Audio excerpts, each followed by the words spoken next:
to stand up strong, face the truth about themselves, to understand what went wrong. I know we can find a way.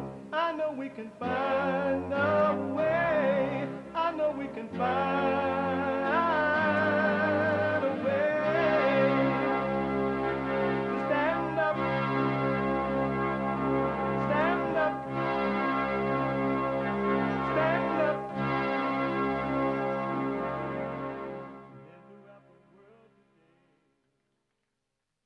Uniting the races with truth instead of dividing them with lies. We're also rebuilding the family by rebuilding the man. I am Jesse Lee Peterson. Good morning. Welcome to the show. Hi, y'all. It's Friday, the last day of work week for some people, but not all. A lot of people work every day doing nothing.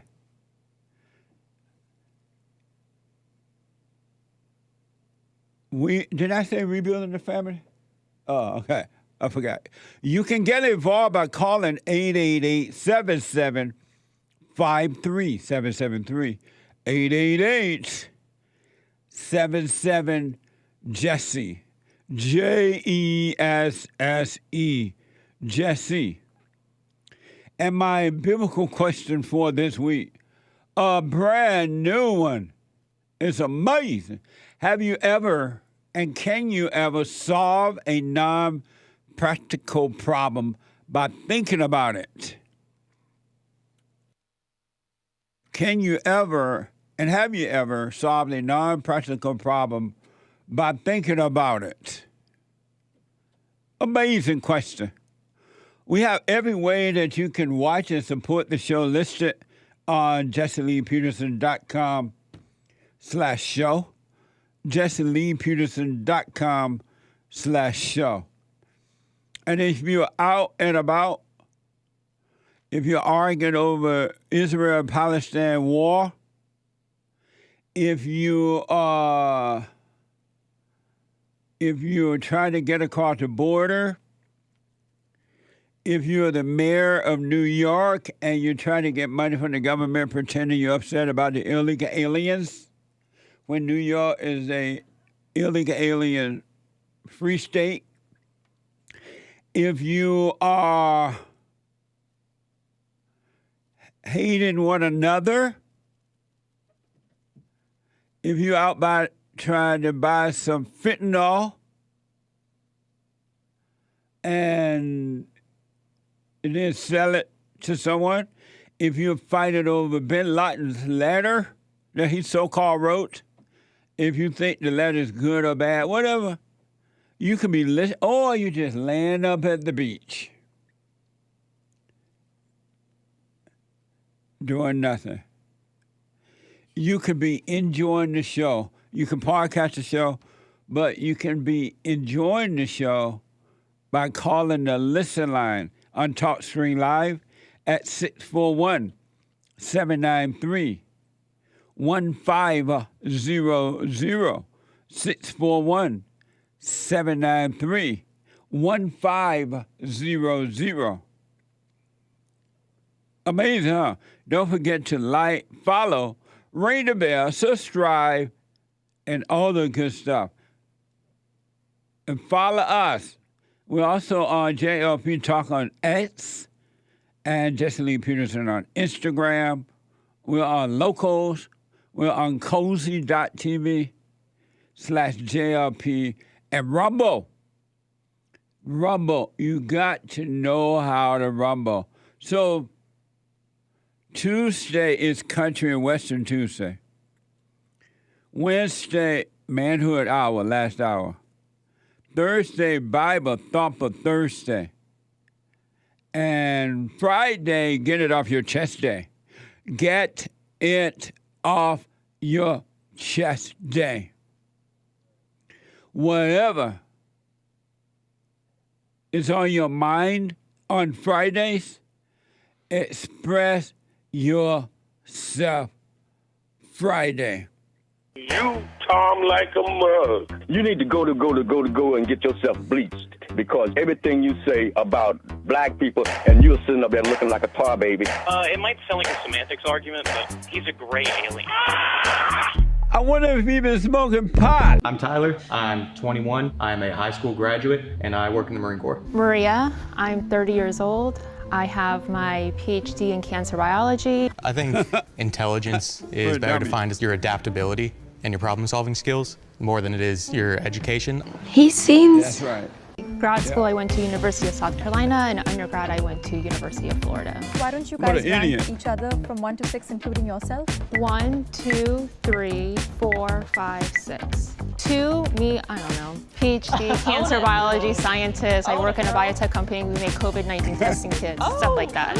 Tyler, he ranked last for me personally because the way he carries himself. So number 1 is Raymond. Number 2 would be Kaylee. Number 3 will be Tyler. And number 4 would be Shada. Number 5 is Sean, and number 6 is Maria. The formal education definitely helps, there. but I don't think it's in any way essential. So what is the most essential? I'd say the most essential thing would probably be common sense. I rest my case. Common sense ain't common no more.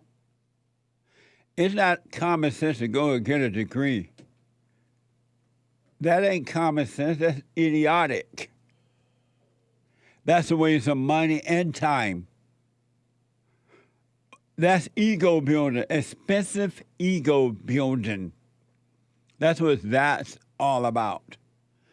The income baby put that together. That's amazing. Amazing! Amazing.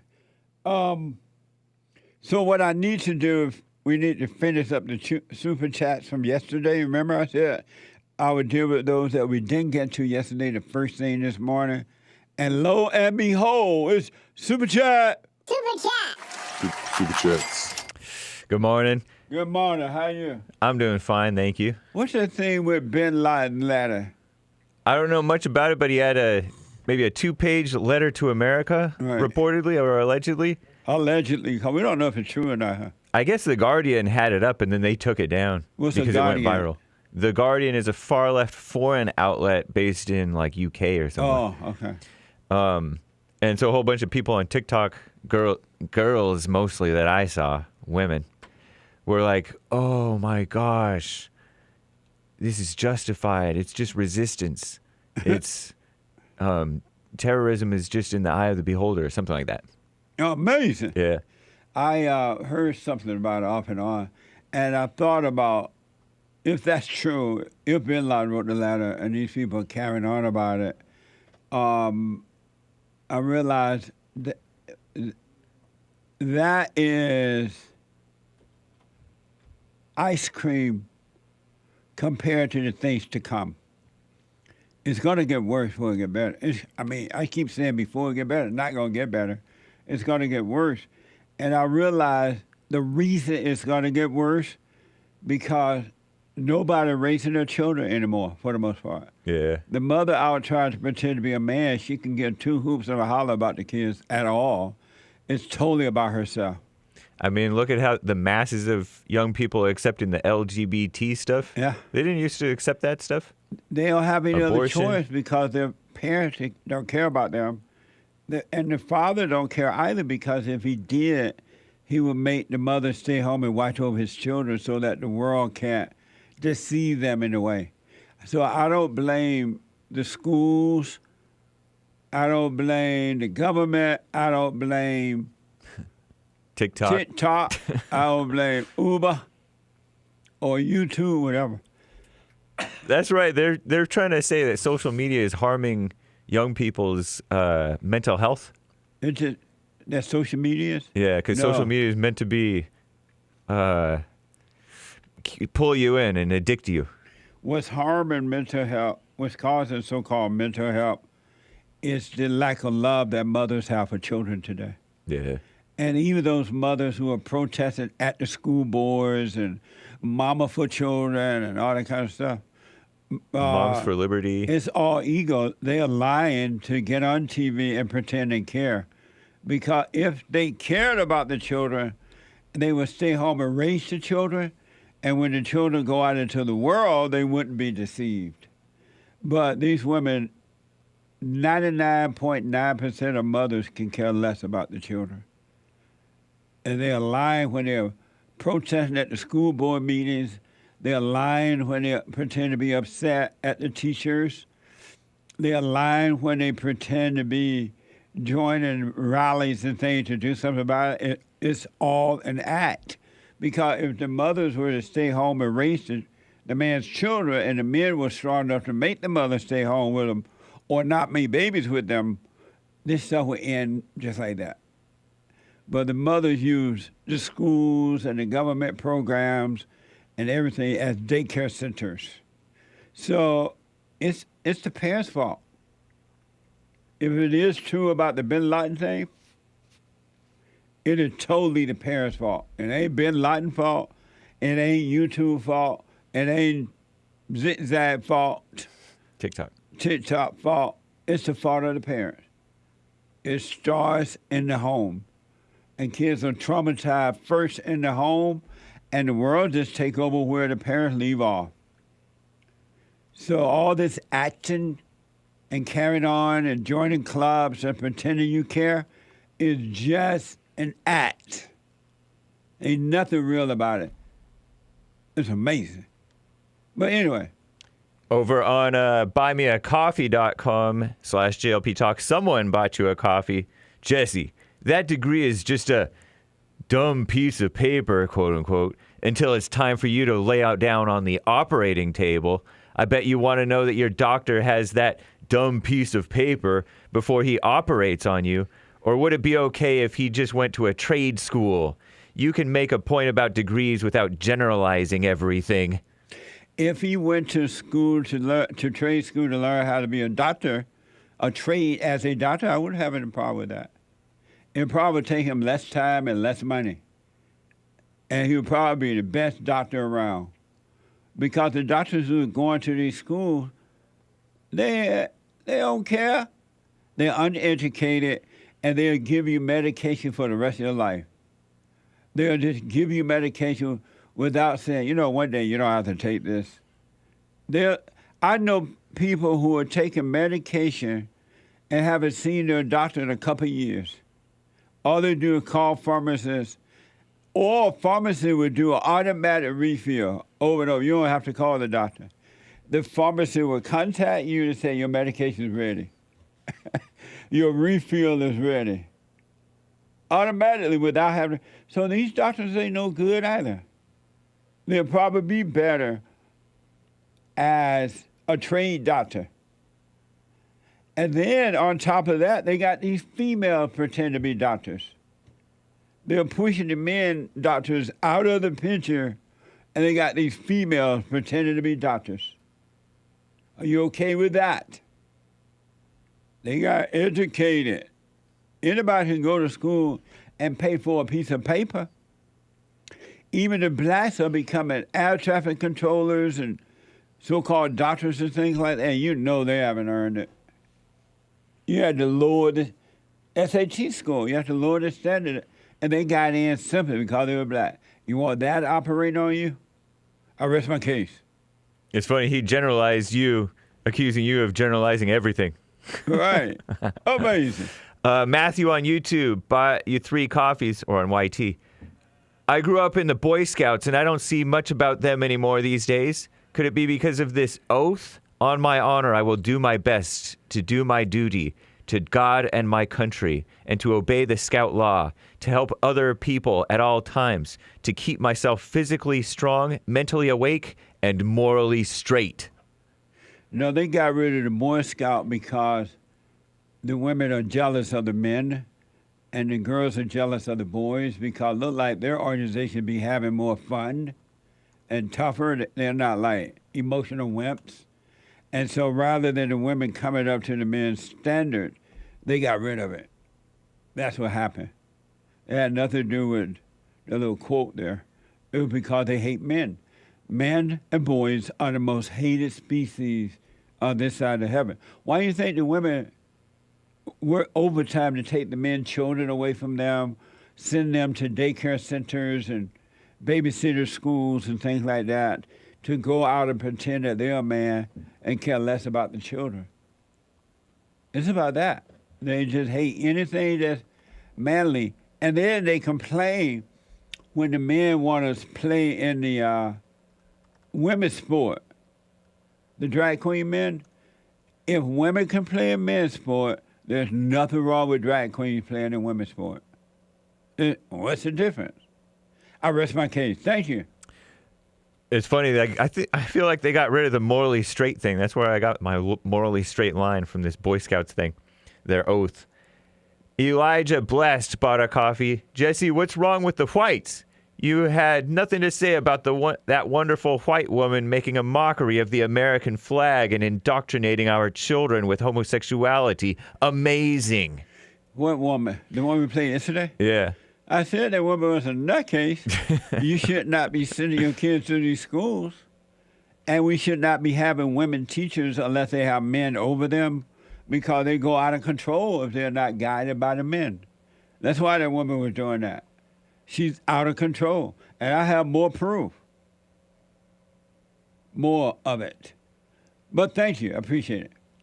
Sho Sugino bought 3 coffees. Jesse, this Thanksgiving, are you having a pumpkin pie or sweet potato pie? Or is it Thanksgiving now? Is Thanksgiving now colonizer day? No pumpkin for me. Sweet potato all the way. Christmas, Thanksgiving, Christmas, New Year's, birthdays, whatever. Amazing. Thank you. I didn't even know that sweet potato pie existed until I started working here. See there? What a life. Did you know that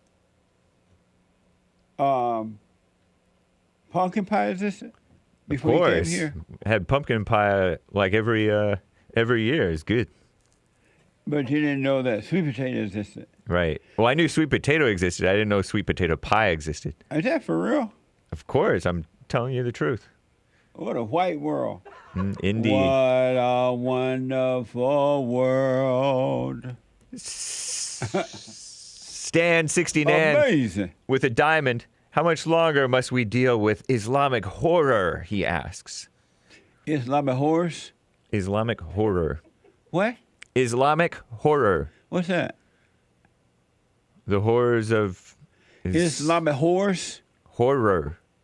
How do you spell that? Horror. Oh. Kind of like horror. terror. Oh, okay. What the? I know. What do you mean, how much longer must we deal with it? How much longer must we deal with Islamic horror? It's here to stay.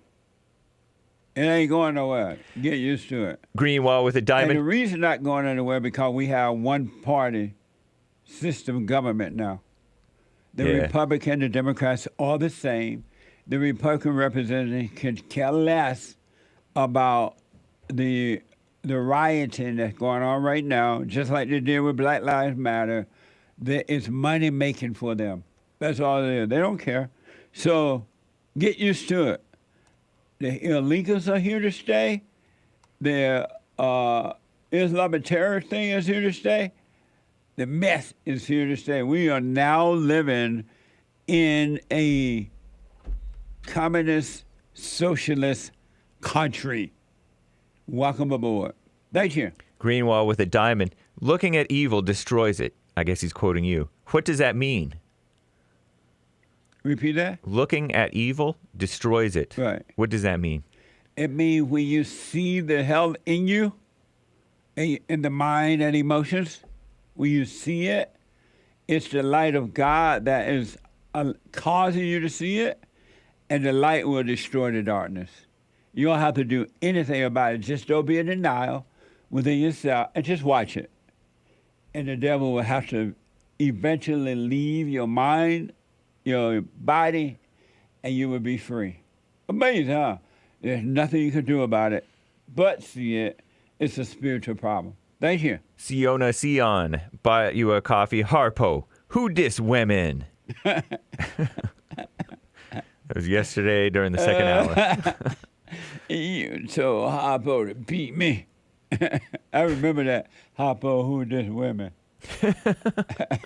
Oh, So it's actually an actual line from the movie? From the movie. I've never seen it. Color Purple. And Harpo had, I don't know, I forgot totally how it went, but looked like Harpo and Oprah broke up or something, and he started dating some other woman, and they met. They all ran up on each other one night at the honky tonk. And the woman that was dating Harpo was mad, like, at Oprah, because she was jealous of their relationship. And she like, who this woman? And she also said, you ain't nothing but a little hoozy. To the guy? To the Oprah. Oh, okay. All right. Something like that. Amazing, thank you. Mr. Pink bought a coffee. To answer the biblical question? Have you ever, and can you ever, solve a non-practical problem by thinking about it? No.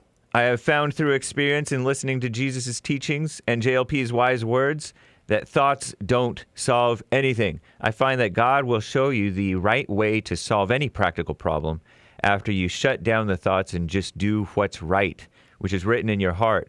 Often you will get into the thoughts about a problem. The human mind, the devil, will try to lead you down several paths of mess that never works out the way you plan.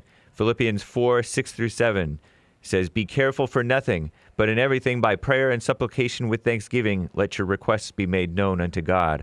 And the peace of God, which passes all understanding, shall keep your hearts and minds through Christ Jesus. That's a long answer to that question. In short, no. I'll put my little 2 cents on Sunday. Thank you. Keep your coffees pithy, please. No, but thanks for the Bible verse. It's that nice. must be a Bible thumper. Mr. Pink? Yeah. Maybe. Amazing. Thank you, Mr. Pink. Danny Moore bought a coffee. All right, Jesse. And lads, Jesse, when you say let go of all plans and ideas, how do you know it's time to make a baby or whether you should make another baby? I feel complete now. I'm reborn again, but I would like another kid. But how do I make one without planning to make one? Is this a practical thought to make one? Thank you, Jesse. Why do you need to plan to make a baby? You just have sex and make a baby. That take no planning. What now? Thank you. The Great White bought 3 coffees, white tea. Jesse. Where does this idea come from? You need to plan to make a baby. From evil Planned Parenthood. You don't even need to discuss it with the woman. You just get in bed, have sex, and the next day she tell you, I'm pregnant. Whatever. How do you plan to have a baby? It's a good question. Where did that idea? I bet it came from some woman. Hopefully thank you. Hopefully your answer will knock some sense into Danny Moore. Thank you, Danny. Just go have sex, Danny, with your wife. Don't worry about it. The Great White bought... And then figure out what the secret is to make it a boy first. Jesse, how can you forgive parents if they already passed? By getting to know yourself and realizing that you can't help yourself and you've said and done things that you didn't want to do. Something else was driving you. And you will understand that about your parents, and understanding that since they have expired will cause you to forgive them. It really will happen. Amazing question. Thank you. Mr. J. Sandy and I are cleaning out the chimney for Santa, and he asked me, when is Hake's wedding? I want to leave some stardust on the cake. Well, don't worry about Hake ain't got no chimney. What do you think I'm black? Blacks don't have chimneys. I know. Another that man from California, right? Yeah. He didn't think I had a chimney on my house. Ridiculous. What was his name? Tony. Oh yeah. Can't get any dumber than that. How do you have a house with no chimney? You know you're in the hood. Indeed. You got to bring it to work. Evidently. Oh, yeah. You know you're in the you need hood. me to bring it to work to prove it to you? Classic. Tony literally think black people don't have chimneys on their homes. He must have, well, he probably don't own a home. But anyway, thank you. Mr. J, another question for JLP. Out of all the black men who call in to defend mama or cry about you being hard on the blacks or try to insinuate... What's wrong with the blacks? Or in trying to insinuate you're doing it for white people, has there ever been one who ended up seeing the truth after they let go of their anger? Yes. Those people who called you, bashing you, and then saw the truth? Yes. There Nice. have been. And there are some people who were literally mad at me when they first heard the truth, and then they thought about it, or they kept listening, and it started to make sense. We had our monthly women's forum last night, and I have to tell you, the Lord was up in there. It was deep, deep. I can't find words to express how deep it was. There are women out there who are really trying to return to the Father, and they are totally paying attention to themselves. It was amazing. I wish I could share some of this stuff with you, but I can't. What happened in the men and women's forum stays there. But it was deep. And I know a lot of women pretend they're looking for God. They're really not. It just feels good to say it and blah, blah, blah, to hear themselves talk and tell others. But there are women out there who are truly seeking, and you can always tell. Amazing. Thank you. Chris Person, 77, a generous 33 coffees. Get new equipment for your little show. Thank you.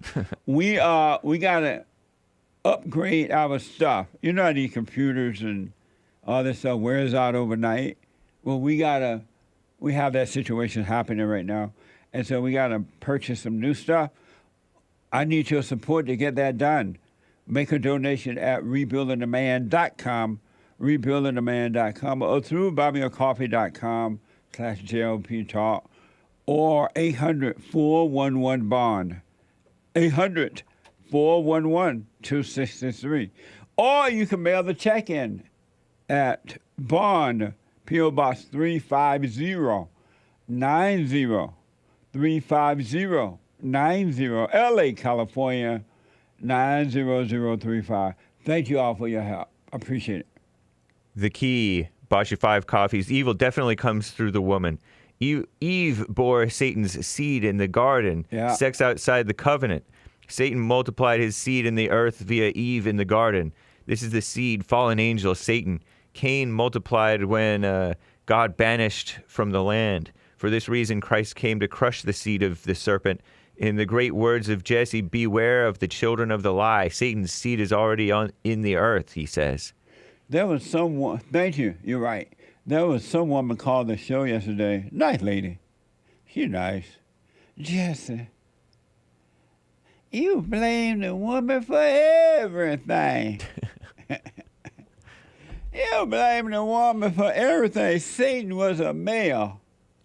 Like, a man. What? A man. Satan was, like, she must be reading the Allah Bible. Satan was a man. What's up? Anything to deny God's truth. But thank you. Barbara. What? That was Barbara. That call yesterday? Yeah. Elijah Blessed bought 3 coffees. Jesse's, what's wrong with the whites? All this mess going on in the world, and Hake news turned fake news with sweet blah blahs. He said a different word. What the? Scared emoji with bit wide eyes. White people are afraid to speak up. They're afraid. And that's a big deal. Because as long as you have fear, you're of your father, the devil. And the devil will destroy you. God does not give you a spirit of fear, but the devil does. Let me take a quick break. Thank you all. I appreciate it. A quick break. Back in a moment. Your phone calls and more your super chats. Back in a moment.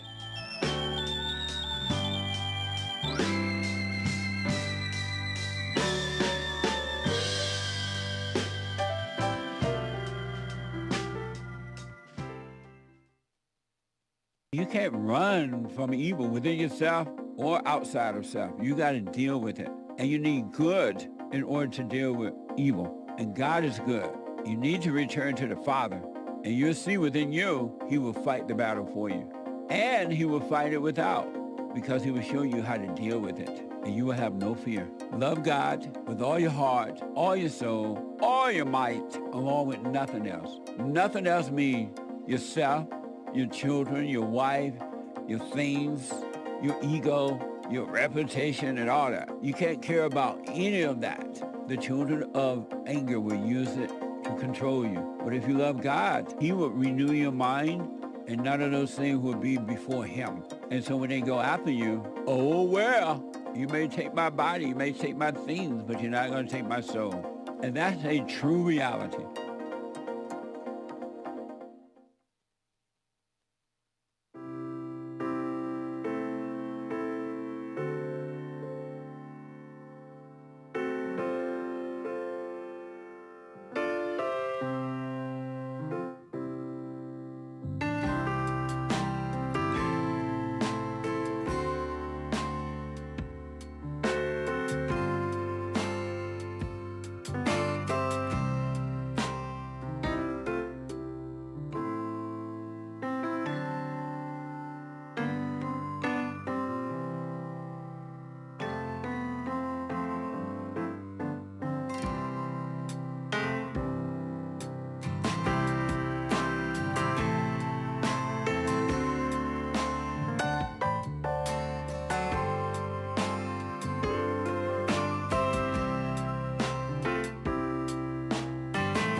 I got proof that this is Donald Trump. See that thumb right there? Amazing, huh?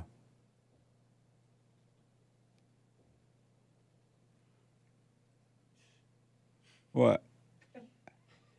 What? Whatever. Huh? I said, whatever.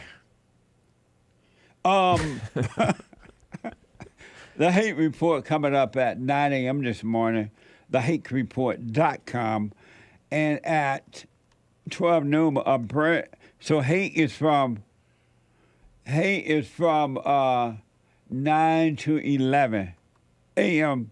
Daylight Saving Time. Is that right? Yep. No, Pacific Standard Time. Whatever time. And Hake has another guest. He got to debate. I didn't say it was a debate. Hake has another guest, Tom Foley. Foolery. Tom Foolery. Is that a real name? I think it's his stage name? His stage name. Oh, okay. Tom Foolery is on the Hake Report today, and you don't want to miss it. And at 12 noon, a brand new episode of the FallenState.tv. The Fallen State. I had an interesting discussion with Jerome Davidson. And Jerome is a pastor, former NFL player, and congressional candidate out of Arizona. Watch this. Next time on The Fallen State. What made you stop being an NFL running back? Age and injury. I'm led by the Constitution. What's great for the American people? Why do women listen to Satan? No. Jesse, please stop that. Stop what? You sweating. Yeah, you need to I'm stop. sweating now? No, you're not. Okay. Do you always, this guy, women don't have love? No. You talking about my mom? I'm out of here. The Democrats, every time that they're in power, they're the ones who use the system of the government as a weapon against the black people. What's wrong with the blacks?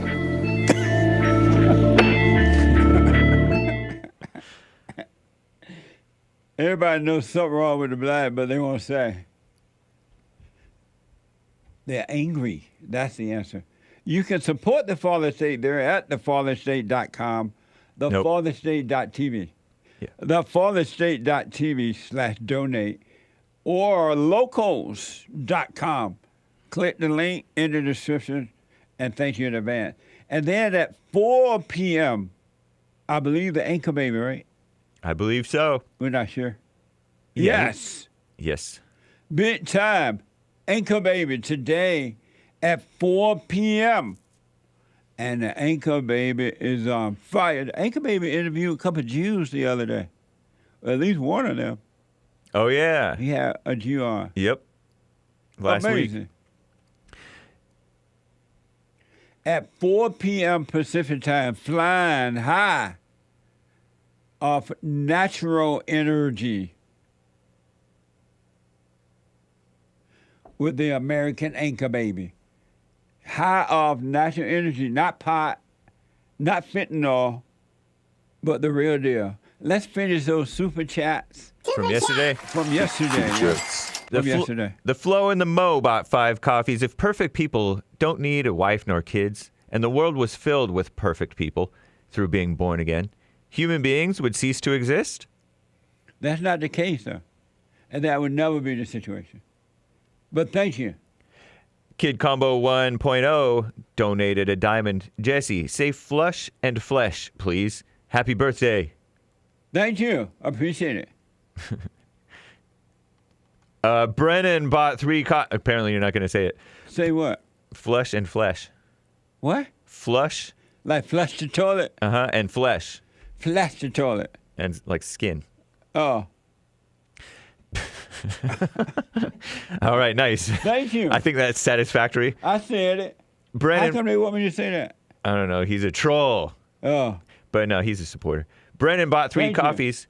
I work for my mother and uncle. I live next door to my mother. We went 50-50 on the property. She guilts me for not helping her. I want to move 1,000 miles away. I found a house and looking at jobs. Was it easy for you, Jesse? Asked Brennan. Was it easy for me? Yeah. What was easy? I guess moving out.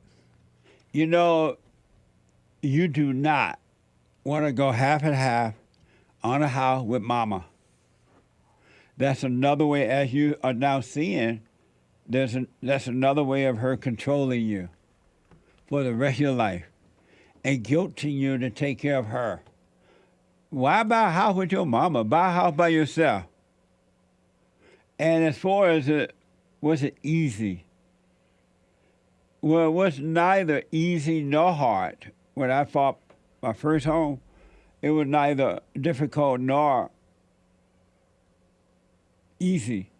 So don't think of life like that. Just do what's in front of you to do. Because if you think of it as hard, then you're going to think of it as easy. And if you think of it as easy, you got to think of it as hard. You don't want to have a split life. You want to be whole. You don't want a divided life. So just get out and do what you need to do.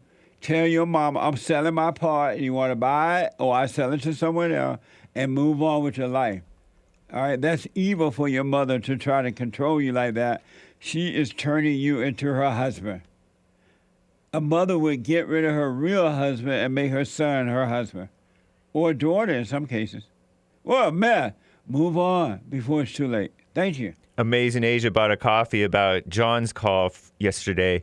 Caller thinks he's so slick. He says he loves juice and hummus instead of saying Jews and Hamas. Scrunchy laughing face emoji. What's hummus? Hummus is that spread stuff made from garbanzo beans or chickpeas or something, right? Oh. One of those things. Oh, okay. Thank you. I kind of He said, I like hummus and pita bread. Because you asked him if he loves the Jews. Oh, the Muslim guy that called. Yeah. Oh, yeah, I remember that. What the? NJ Patriot bought 5 coffees. Just donated to equipment fund. Good luck and thanks. Thank you. I appreciate that. And thank you, guys. That wraps up yesterday's Super Chats. Thank you all. Amazing. Thank you. And we'll get to the rest of them in a minute, too. Yeah. Oh, amazing. Let me go to Oopsie. A first-time caller out of Nebraska. Oopsie, welcome to the show. You're on the air. Oh, he hung up. That was a fake name. Oopsie. I hung up accidentally. Well, he hung up. Let me go to Josh out of Georgia. There's one line open. You want to jump in. 888-777-773. Josh out of Georgia, you're on the air. Hey, thanks for having me on. Yes, sir. All right. I was calling for the biblical question. Have you ever, and can you ever, solve a non-practical problem by thinking about it? I have not ever, and I don't believe that I can ever. And why not?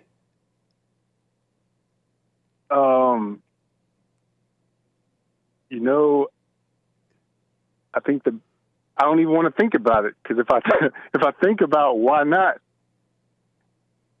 that's thinking about it, right? So I don't know. Maybe I should just keep it. I don't know. You know, it's. You don't know what? Huh? If you can, you can hear. Right. You got me there. You don't want to think about what? I don't want to think about why. That's what you asked me about. Why I can't. Why thinking about it won't work. You said you have never and can never solve a practical problem by thinking about it. And a non-practical problem without thinking about it. And you said you have not and you can't. And I asked, why not? I guess I don't know. I just know it hasn't worked. And I don't even want to even think about it, why it hasn't worked. Because that would be, the thing that's making me think about it is the source of the problem. You know, the demon in me is what giving me the thoughts to think about it. And so if you don't think about the problem, how will you solve the problem? It'll come to me. What will?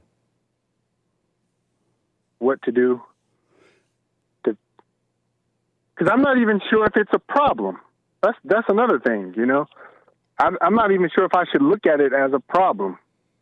And will it come to you in a thought?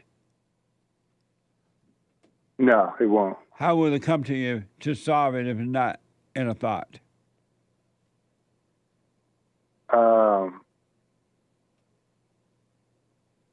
It just happens. It just happens. Something else works through me. That's how it's always been in my life. You know, when I didn't know how to fix something, I didn't think about it. You study long, study wrong. You know. You have tried to solve problems by non-practical problems by thinking about it. Yes, a whole bunch of them. Amazing. And it never worked. Amazing. Well, Josh, I appreciate you putting your little 2 cents in on it. Yep. And I'll put my 2 cents in on Sunday if the Lord is willing and the creek don't rise. Cool, man. And I've been doing that. You know, last Sunday you said to do that 4 minutes. Do nothing for 4 minutes. Right. I've been doing that every day this week. And how is it? What do you realize from it? I realize that's a good habit. I think I'm going to do it for 10 minutes, you know, because that's just a good habit to, like, I always be, during that time that I would be going through my phone, just scrolling through, you know, YouTube videos or news, you know, just killing time. So it's good. I want to do that every single day at least, you know, kind of like the silent prayer, just getting the habit of that, you know. And Josh is referring to an assignment I gave the fellowship on last Sunday for 1 week. Go and sit in your room without anything on, no phone calls, no meals, no nothing. Just for 4 minutes, sit there and let me know how it was. Amazing. It's hard, man. Yeah, it's harder than you think. Yeah. And why is it that? I don't know. It feels like solitary confinement in prison, kind of, you know. Interesting. Yeah. Amazing. Well, I'll put my 2 cents in on Sunday, Josh. Thank you so much. No problem, man. Thank you. I think Thanksgiving is Thanksgiving this weekend? Next week, I think. Ain't it next week? Oh, Yep. yeah. Next Thursday. Oh, next week, not this week. Okay. Thank you, buddy. Yeah. All right. Thank you, man. All right. Bye. Bye. Uzi is back from a first-time call out of Nebraska. Uzi, welcome to the show. You're on the air. Hey, man. How you doing? All this well. So your name is Uzi? Yeah, Uxi, UXI. Nice. Is that a Russian name? No, it's Old Norse. Old North? Yeah, like Northwestern European. Oh, nice. I've never heard that name before. Listen, man, I don't want to take up too much of your time. I'll give you a tiny background. My life's not super interesting, but like I'm a tattoo artist out of Lincoln, Nebraska, and I was a pagan for the last 2 years, and I've recently converted over to Christianity. And I go to a Pentecostal church, but I don't agree with what they're doing because I've been listening to you for a year now, pretty consistently, almost every day. Been doing the silent prayer almost every morning, almost every night. And I don't know if there's any way for me to convey to you exactly what you're doing out here, dude.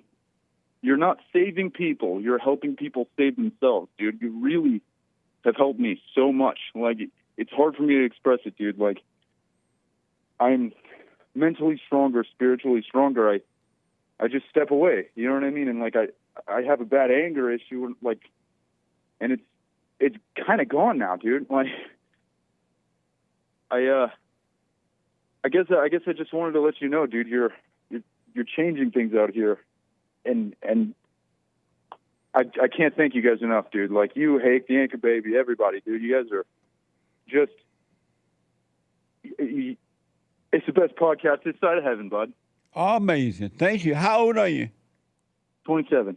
27? Yeah. That's amazing. My birthday is on December 10th. That's amazing. Well, if you stay with it, I'm telling you, man, just stay with it, the silent prayer, and watching. That's all you have to do. What's going on inside of you, just watch it, and you haven't seen anything yet. It just, really, there are no words to express what really going to happen, how amazing it will become, but your mind will become clear.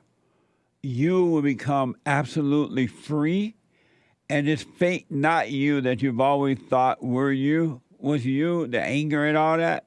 It has never been you.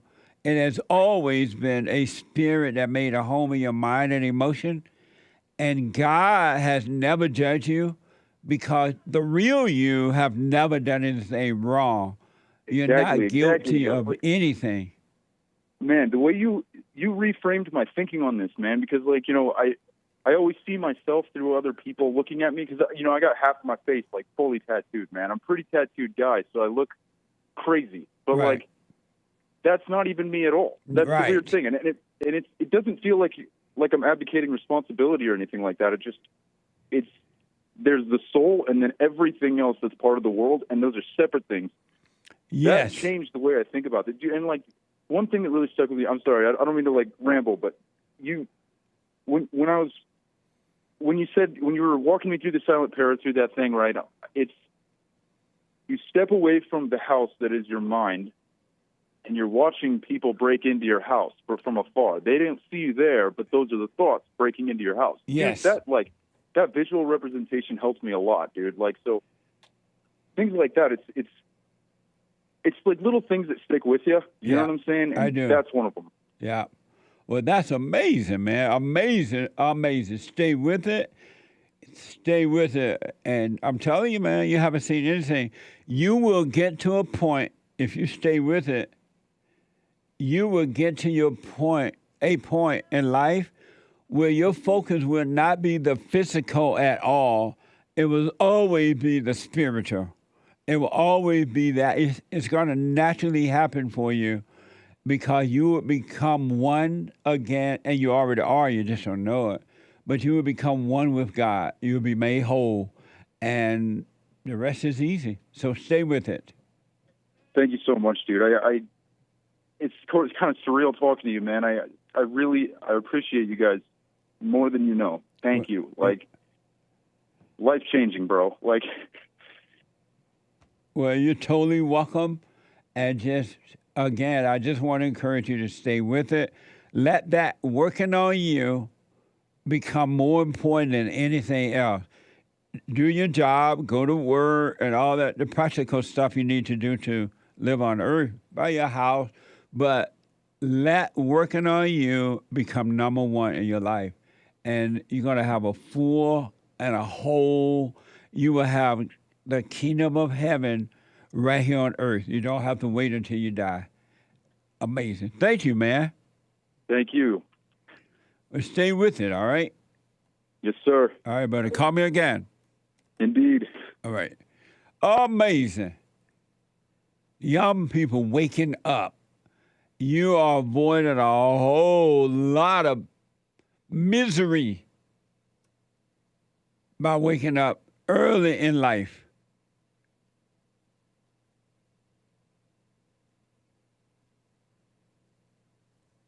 Mary Ann is a first-time caller out of Maryland. Mary Ann, get it off your chest. Well, I just was wanting to respond to the question and wanting to relay an experience that I had. I was supposed, pardon me. You want to respond to the biblical question? Yes, sir. Okay. And you were about to say you were supposed to what? I was supposed to have dental surgery. And I didn't have a good feeling about it at all. And when I got at the office in that morning, my husband drove me. And I said, I don't want to go in. This doesn't feel right. I don't feel good about it. And he said I had to go because there was money already on the line. And so I did. And my surgery was quite botched. Now, I don't know if that was my headset at that time and that I was listening to the devil inside of me. I just have to say, I've only been listening to you for maybe 3 weeks now, and right from the beginning, what you have been saying really resonates with me. I've known that it's inside of me. Yeah. It's just that it's hard work. Yes. And so I started to wake up in 2016, and I did spend a lot of time in my closet.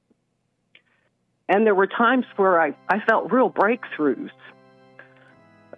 But it also, I just gave up because it's hard, and sometimes it just seemed like nothing was happening.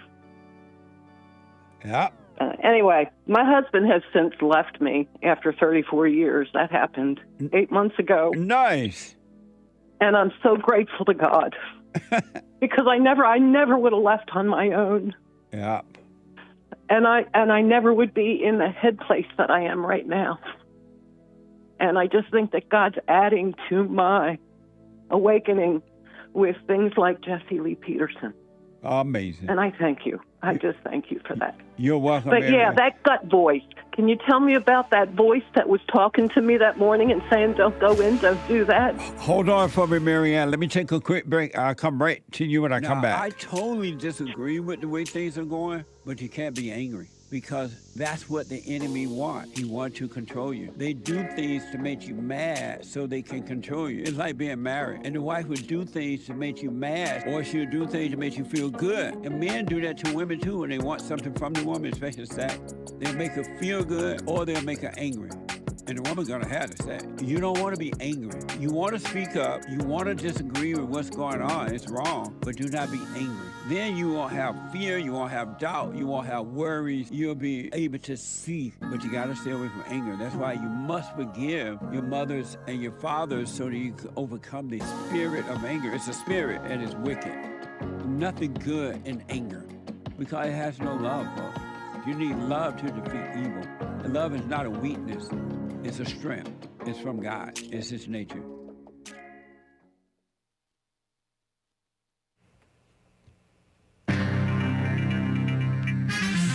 Whole lot of mess going on in the world. This is the end of hour one of the Jesse Lee Peterson Show. It's Express Yourself Friday, November 17th, 2023 AD. Great women's forum last night, ladies. Thank you for joining the ladies over at the women's forum.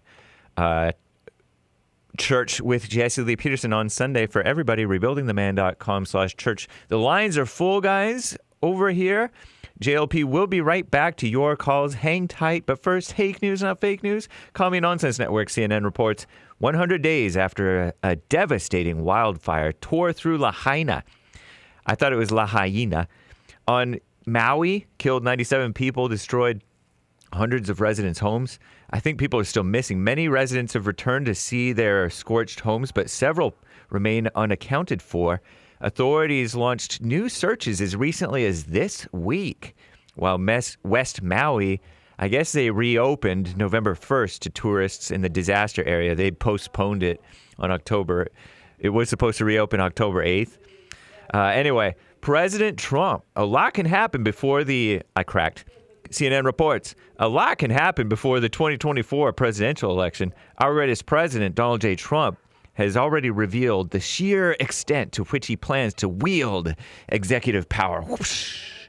If reelected, Trump's agenda outlined on the campaign trail includes a massive operation to detain and deport illegal aliens. They call them undocumented immigrants. We know that they're fraudulently documented. They're well documented. And a purge of the federal workforce of anyone deemed disloyal. Wouldn't that be nice? That would be a dream.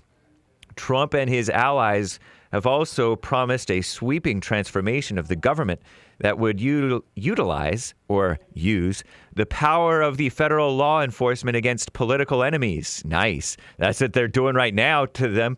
Psh. Meanwhile, Trump-aligned outside groups have been crafting executive orders, studying the Constitution in anticipation of legal challenges, and looking for ways to give Trump the means to invoke some of these policies on day one, should he win his rightful second term. And safe schools. The feds want safe schools. Do you trust the feds? I don't. CNN reports, the Call Me Nonsense Network, that is. The Department of So-Called Education has launched investigations into 7 schools after receiving complaints about alleged incidents of anti-Semitism, no hyphen, and Islamophobia, no such thing as either. Interesting, right? We've seen black on white attacks, anti-Christian stuff. Nothing from the feds on that. They are the first investigations of this kind by the Department of Edumamification since the October 7th Hamas attack. At the conclusion of the investigations, the department will make recommendations to those 7 schools which risk losing federal funding. Good. Defund all of the schools. Defund the federal government, too, if they don't comply. Earlier this month, the evil Department of Education, which should have been disbanded under Ronald Reagan, by the way, issued guidance to colleges and kindergarten through 12th grade schools to maintain safe learning environments amid a rise in global tension, reminding them that they have a legal obligation to address incidents of discrimination, including those against those who are Jewish, Israeli, Muslim, Arab, or Palestinian. But if it's boys or whites or Christians, throw them to the gutter, toss them to the curb, right? Anyway, chin-up-based rhino liar George Santos, Hake's pulling for you.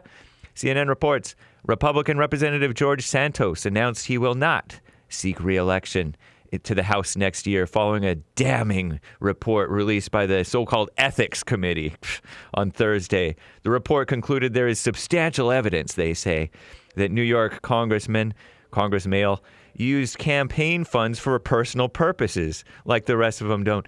The committee said they uncovered additional uncharged and unlawful conduct by George Santos that goes beyond the criminal allegations already pending against him that would refer the allegations to the so-called Justice Department. The report also shows some purchases included personal travel, meals, and spa services noted as Botox.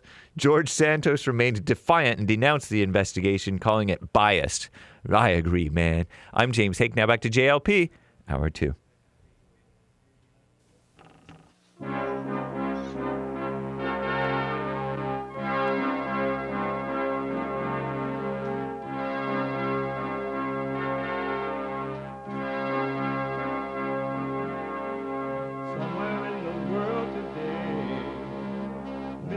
have to stand up strong.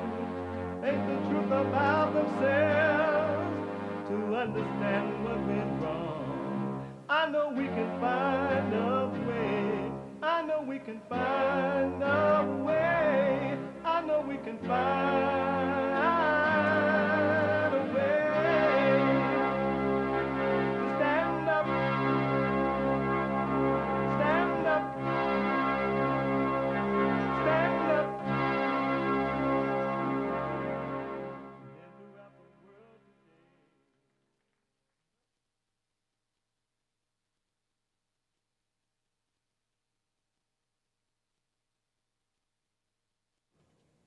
Uniting the races with truth instead of dividing them with lies.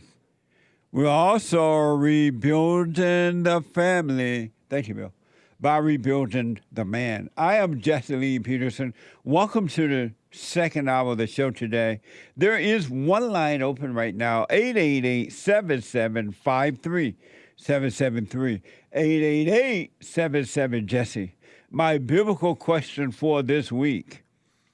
My biblical question. Have you ever and can you ever solve a non-practical problem by thinking about it?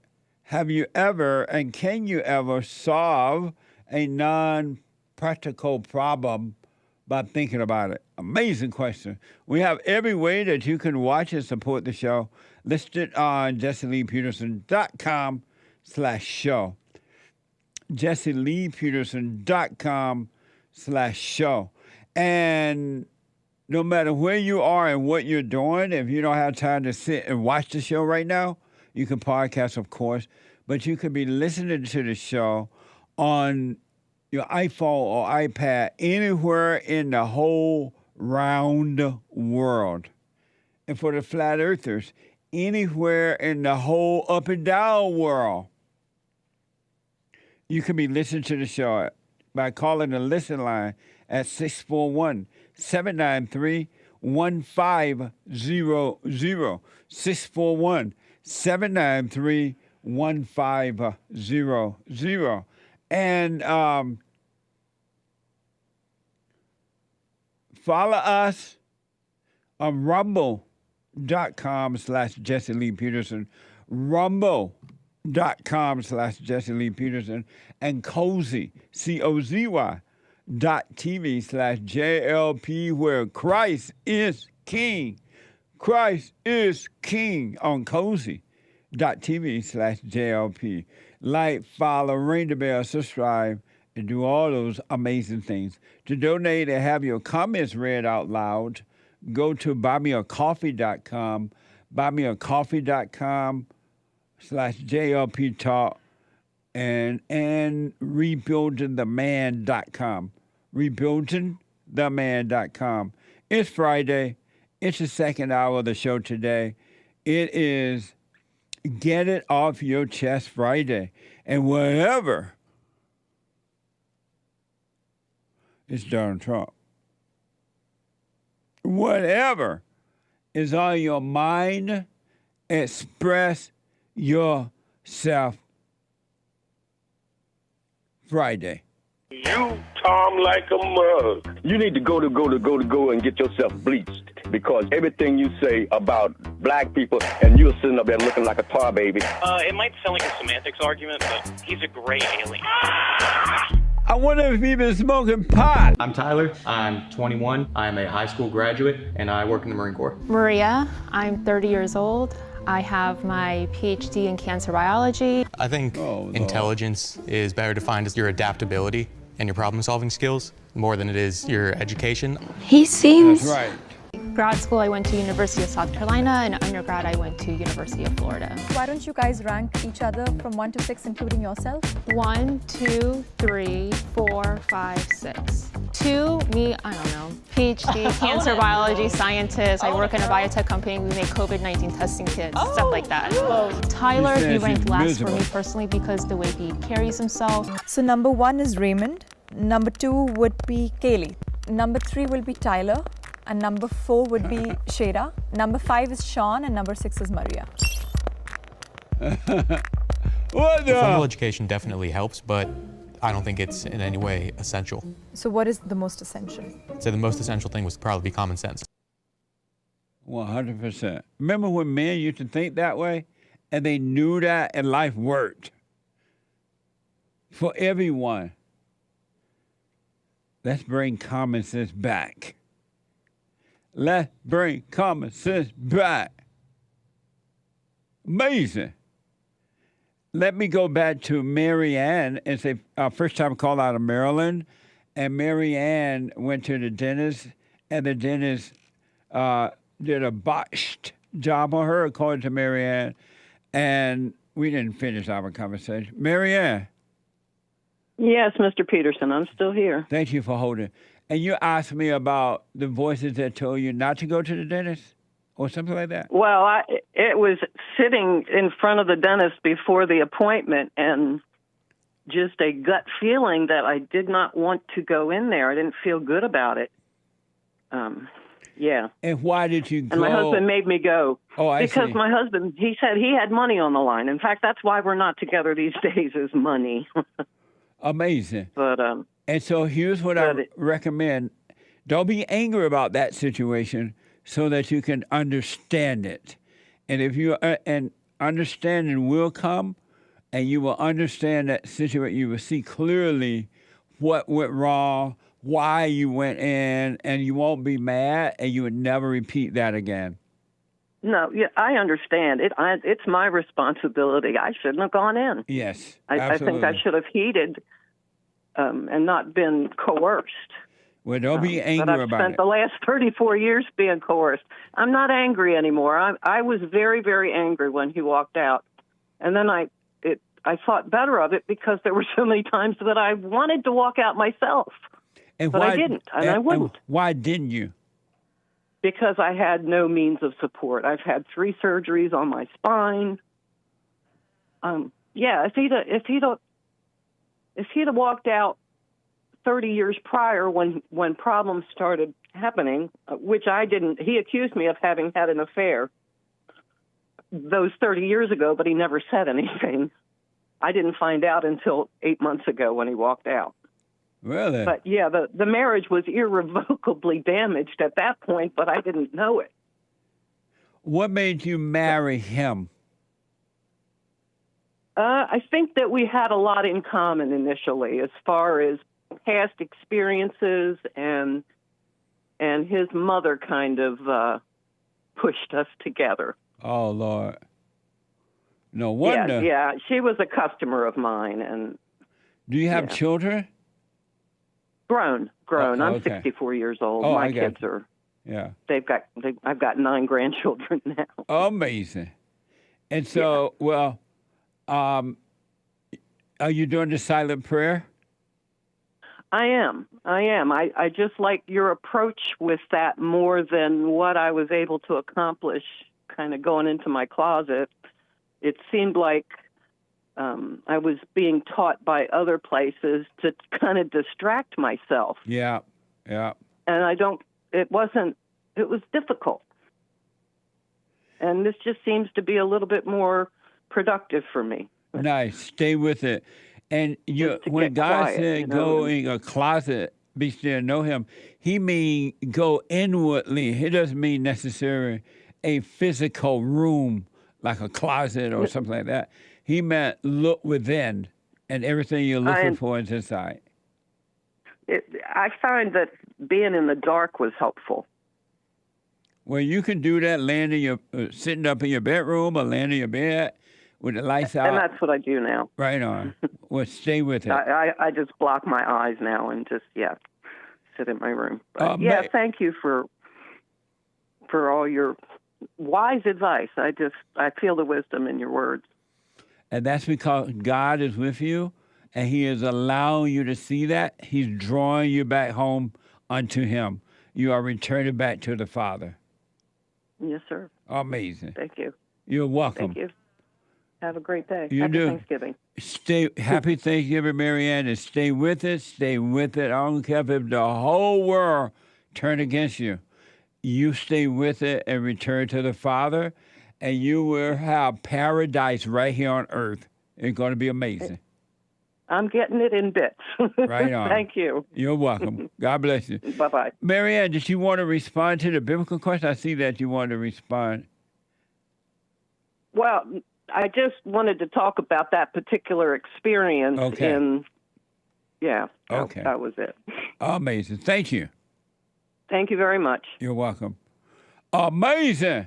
888-7753-773. Let me go to John, a first-time caller out of Texas. John, welcome to the show. You're on the air. Good morning, Mr. Jesse. Hi there. Hey, John. Hey, how are you, sir? All is well. Yes, sir. So on Tuesday, I lost my sister due to a car accident, and it basically just shook me, and I've been feeling cold, like just nothing. And yesterday we went to see her in the funeral home, and I was with my parents, and they started crying, and just see my sister laying, resting in peace, and I felt I wanted to cry, but I couldn't because I felt empty, and I just wanted to know what chapters in the Bible I could read to deal with this loss. How old was your sister? 24 years. And so, what happened? What happened with the accident thing? So we went to talk to the police, and basically, she their side was that she came home. She was coming from home from work, and she kind of got. I guess she was tired and went hit another car straight on, and she passed away. Amazing. Well, may her soul rest in peace. Thank you. And so, how old are you, John? I'm 29. Oh, okay. And you want to know, is there a scripture in the Bible that can help you deal with that, you say? Yes, sir. How are you feeling about it right now? Still shook and still empty. Like I want to cry, but I know that stuff happens. Life happens for a reason. Yeah. I can't. You can't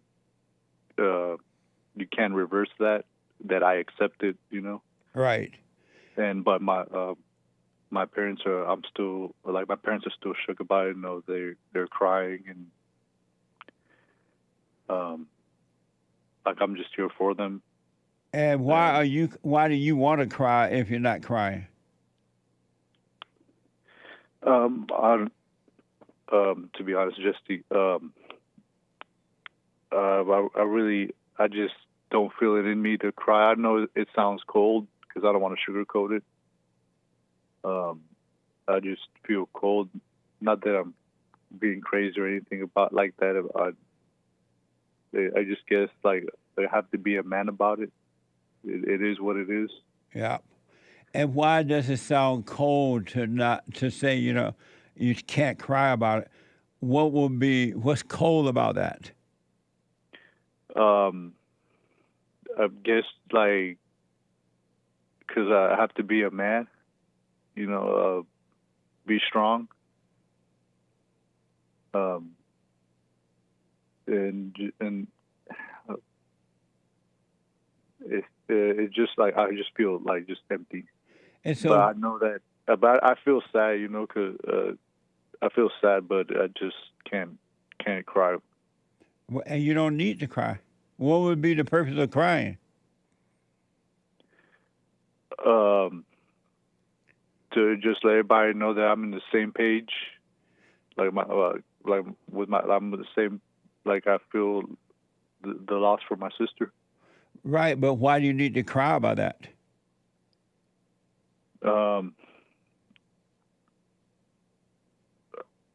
I really don't. I'm not going to sugarcoat it. Just I don't have the answer for it. Oh, okay. Yes, sir. I know where you come from, but Where am I coming from?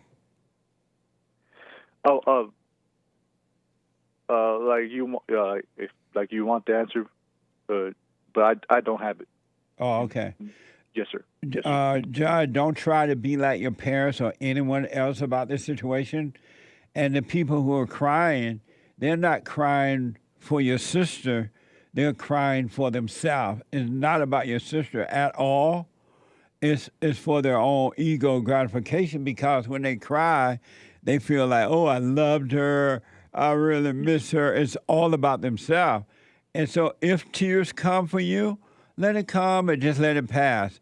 Don't let it drag you down into a hole, because you would become depressed and you would go years feeling that way and then telling yourself it's for your sister when it's really for your own ego gratification to make it look like you cared about your sister, and that wouldn't be true at all. Mm-hmm. So you don't need to cry. You don't need to try to be strong or weak. You just, if you should feel a sense of sadness, let it pass. Don't hold on to it, and go on, continue to live your life, because your sister has expired and there's nothing you can do about it. It's not your fault. It was all her, and now she's paying the price for what happened, and there's nothing you can do about it. So there's no need to cry. Yes, sir. I've been reading the Bible lately. Like I don't like y'all been talking about silent prayers. Yeah. But lately, I like what I've been doing is reading a chapter on from Matthew. Of it's called well, like when I've been praying, I read Matthew chapter 6, 6/5. It says about Jesus and how he prays. And I've been reading that and thanking God every day for me, for the life that he's given me, and that I thank him every single day when I wake up, that I have a job, that I thank him for the life that he's given me, and I don't waste any single moment. Whatever problems I have, I pray to him and him only. And so you pray the Lord's Prayer? Yes, sir. Oh, okay. Have you given the silent prayer a chance yet? No, sir, but I will give it a chance, sir. Yeah, give it a chance. Rebuildingaman.com/prayer. Mm-hmm. Rebuildingaman.com/prayer, I believe.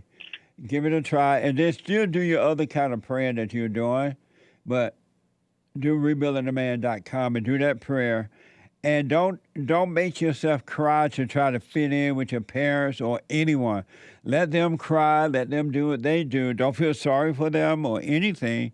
And you just deal with this the way that you're dealing with it, and you're doing just fine. Thank you very much, Jesse. And one last thing, man. I did saw you on TikTok a couple of weeks back, and that's how I found this channel. Amazing. Yes, Nice. sir. And all I gotta say is, man, you keep doing what you're doing, sir. And I pray for you, Mr. Jesse. Thank you. I appreciate it. So do the silent prayer and just watch those thoughts. Let this situation pass. You go to the funeral or whatever, but do not put yourself in the same hole that your parents are in right now, because it's, for the most part, it's all ego. Yes, sir. And so just deal with it. Don't compare yourself to the way anyone else is dealing with it or not dealing with it. You just let it happen naturally, and you'll be fine. Yes, sir, Mr. Jesse. Thank you very much. All right, do the silent prayer. Let me know how it goes. Yes, sir. All right. Thank you. All right. You ain't got to be crying. If you cry, let it come and go. And don't identify with it as though you are crying. And then wash your face and hands and go your way. All right? You ain't got to be emotional about all this stuff.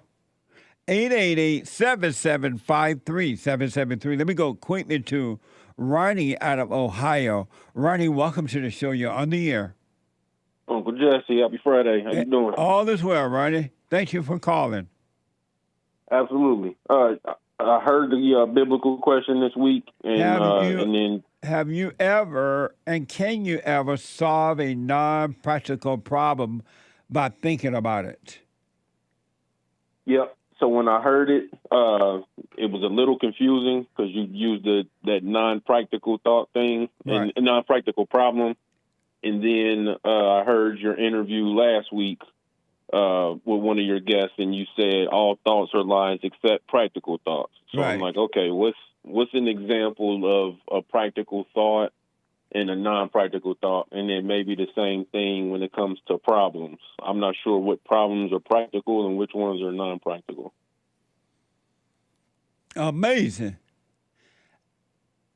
That was a question. What do you what do you mean when you say practical and non-practical? And could you give an example?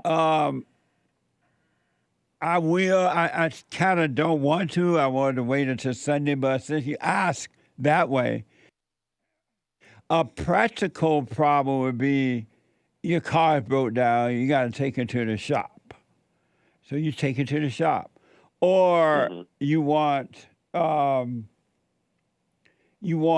hocks for dinner rather than chicken. So you go and get some ham hock. You want sweet potato rather than pumpkin pie. Those are practical things. Once you do those, you don't need to be thinking about them anymore. And a non-practical problem are things that you think about in your head. Okay. That makes it easier to kind of, I guess, see your biblical question. When you talk about all thoughts being lies except practical thoughts. Right. Would a practical thought also be that, okay, yeah, my car broke down, I need to take it to the shop? Is that what you mean by a practical thought? Yes. Okay, so it's about things that you have to do or just things you have minor details. Right, things you have to do to live on this earth. You need to go to go to work to buy food for yourself, put on the table. You need to, if possible, have an automobile to get around. Stuff like that are practical things. Okay. All right. So, I guess my simple answer to all of it would be I try to tend a life of where I control what I can control, and the things that I don't, I let go and let God. So have you ever and can you ever solve a non-practical problem by thinking about it? Yes or no?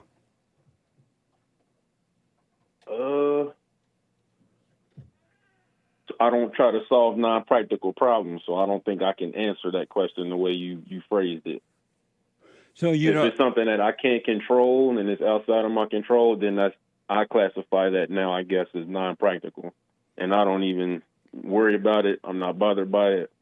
That battle is not mine; it's the Lord's. I'll put it that way. If you need me to phrase it biblically, I guess. Is there anything that you control? Yes. Like what? Last night I wanted chicken when I watched football, and I ate chicken and I watched football. Nobody forced me to watch something different or eat something different. So I do have some things that I control. Amazing. So, Ronnie, over the years, you've decided that you're going to work on your life. What has it been for you? How's that going for you? Well, and again, it was really a tough battle between, not even a tough battle. It was a decision that had to be made on controlling the things that I can't control, and then not trying to fight against the things that I can't control. One of those things is your opinions on things. I used to try to fight against it. I remember. Yeah, I see, and Jason from Buffalo he took the reins with that. He'll call you and call you out on those things. But at the end of the day, I'm not going to change your mind. It was still, and I appreciate you for providing a platform for me to at least voice my opposition to it when we disagree, and then also being able to call and discuss things with you when we do agree. But yeah, like that was something that I couldn't control. it's a non-practical thought thinking that, hey, I can call Jesse, give him this perspective, and then change his mind. That's not going to happen. Amazing. Well, stay with it, stay with it, stay with it. It gets better and clearer. Absolutely. Yes, sir. I appreciate you. And, I'll be tuning in on Sunday to see how you break this one down. Absolutely. And appreciate you responding to the biblical question. Thank you, Ron. Yep. Ronnie. You already know. All right. Have a good weekend. All right, buddy. Amazing. 888-775-3773. There's a line open if you want to jump in there. Let me go to German out of Massachusetts. German, welcome to the show. You're on the air. Jesse, how you doing? Good morning. Good morning. How you doing, man? Happy Thanksgiving to you and all the crew. Thank you. Happy Thanksgiving. Thanksgiving to you, too. Yes, sir, and all the people. I want to make this quick. Well, I have two things. One comment is, I remember you talking about soda pop and peanuts. I might try that this Thanksgiving, and I'll give you my feedback. Man, it's going to be delicious. It sounds weird. I recommend you get the crushed strawberry pop. Okay. And some peanuts, and pour it in there, shake it up so you can get the bittersweet taste. It's going to make you want to slap your mama. Wow. She's right next to me. Be careful. She's right next to me. Well, it depends. Unsalted or salted peanuts? I prefer the salted one because the strawberry pop is sweet. And then the salted peanut are salty. And so when you shake it up, you're going to get the bittersweet taste. That's true. See, you sound like you know how to cook. All right. So one thing I noticed, I've been doing a sided prayer, and out of nowhere, I had the Bible open. I barely read it. I ain't too much of a thumper. But I saw a passage talking about how we can find ourselves staring at the wind, trying to figure out how the wind works. Pretty much, and this pretty much has to do with the silent, with the biblical question. So I found myself while I was doing the silent prayer, like I'd see a problem and I'd just stare at it, and it was non-practical, but I'd just be staring at it, trying to figure it out. And then I realized that for me, in my case, the only way I could figure it out is letting it go. I just had to let it go and just keep moving, and I felt a fear of keep moving on without figuring out the non-practical problem. So I would feel a fear of not figuring it out and moving on. You know what I'm saying? I do. That's deep. Yeah. So and then now I can see the fear. Now I'm seeing myself, and I've heard you say it, going through life shaking in your boots. You know what I'm saying? Yeah. And then God just starts figuring things out, and it's pretty cool, man. Amazing. Yes, sir. Stay with it, stay with it, stay with it. And I'm telling you, man, go through the valley of the shadow of death. Go all the way through hell, and on the other side of hell is heaven. All right, man. Amen. Thank you, sir. And Trump 24. Seriously, Trump 24. That's right. Have you forgiven your mother? 100%, man. How did that go when you went to her? So it was very simple, actually, because she's one that she's a bit of a Bible thumper, but she's a humble one because she realizes her mistakes. She's willing to accept them. So it was very easy, man. Nice. Yes, sir. Amazing. Thank God, Well, thank you for responding to the biblical question. Yes, I'll put sir. my 2 cents on Sunday, and I appreciate it, buddy. Thank you. All right, now. God bless. You too. You too. Amazing. Quick break. 888-775-3773. There is a line open. Back in a moment.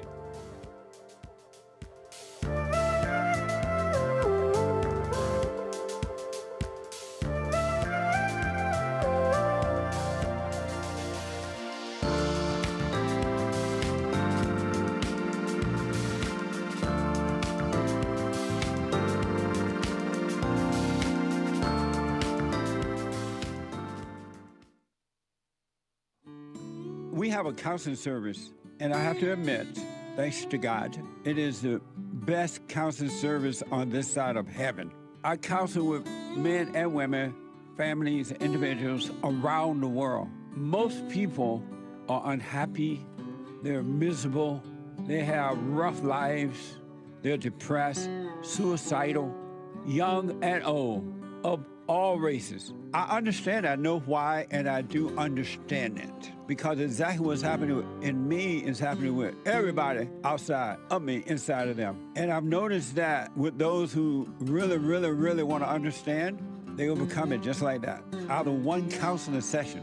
If you need counseling, you can go to rebuildingtheman.com or call 800-411-2663. 800-411-BOND. Best counseling service on this side of heaven.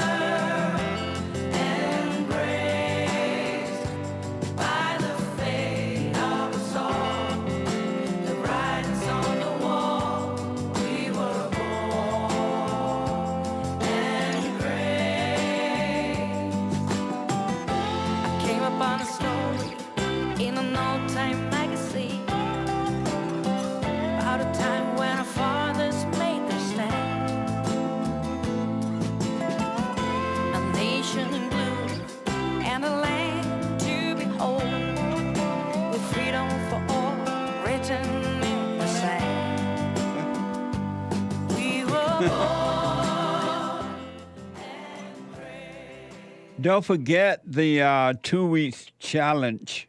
This is the last week for it. Don't blame, period. For 2 weeks, just don't blame. Leave blame out of your system and see what that's like. Let me know. All right? And today is the last day for the 2 weeks challenge. If you need counseling, we have the best counseling service on this side of heaven. All the way from Africa, mommy, Africa. The best by phone, Skype, or walk-in. Go to rebuildingtheman.com, rebuildingtheman.com, or call 800-411-BOND, 800-411-2663 to set up an appointment, individual, marriage, family, counseling, no matter what, all right? And for personal shout-outs, you have birthdays, you have Thanksgiving coming up, you have Happy New Year's coming up, encouragement, congratulations. I do personal shout-outs for you as well.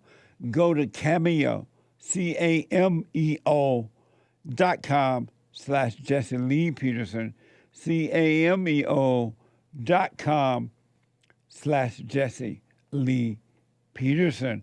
And don't forget, to help us, we got to update our stuff, equipments and computers and things. They're like, you know how computers and stuff seem to change every day, but our stuff really needs an upgrade. So we need your support for that. You can write it off as a tax write-off if you like.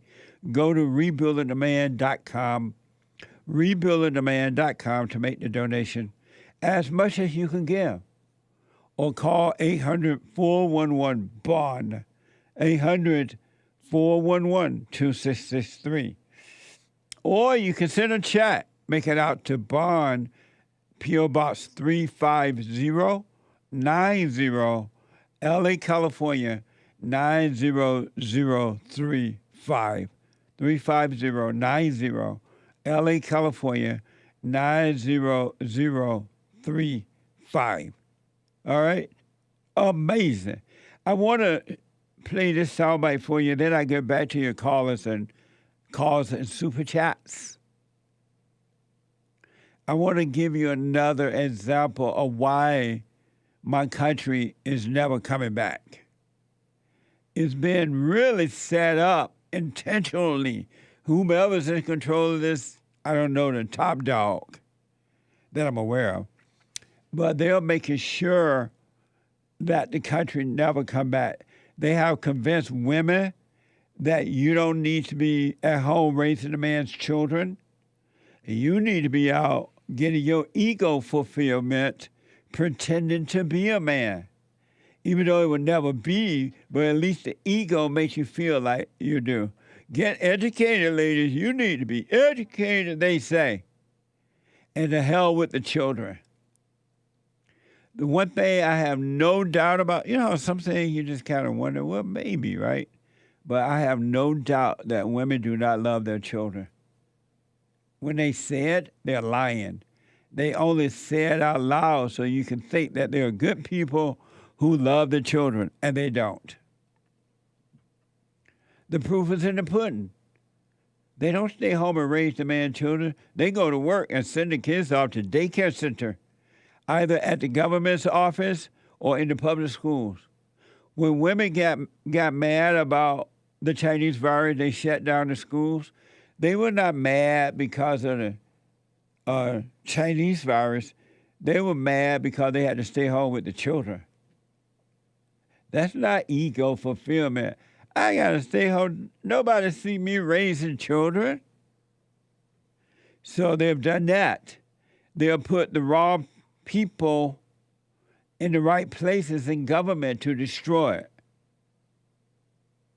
especially the blacks and women. My country is not coming back. And now they're trying hard. They're trying overtime, double time, to tell men that it's okay to be emotional and that you should be emotional. Even though emotions are evil and it's selfish and it's all about self, it's never about the other person. But they're pushing it because they want you blind and under their control.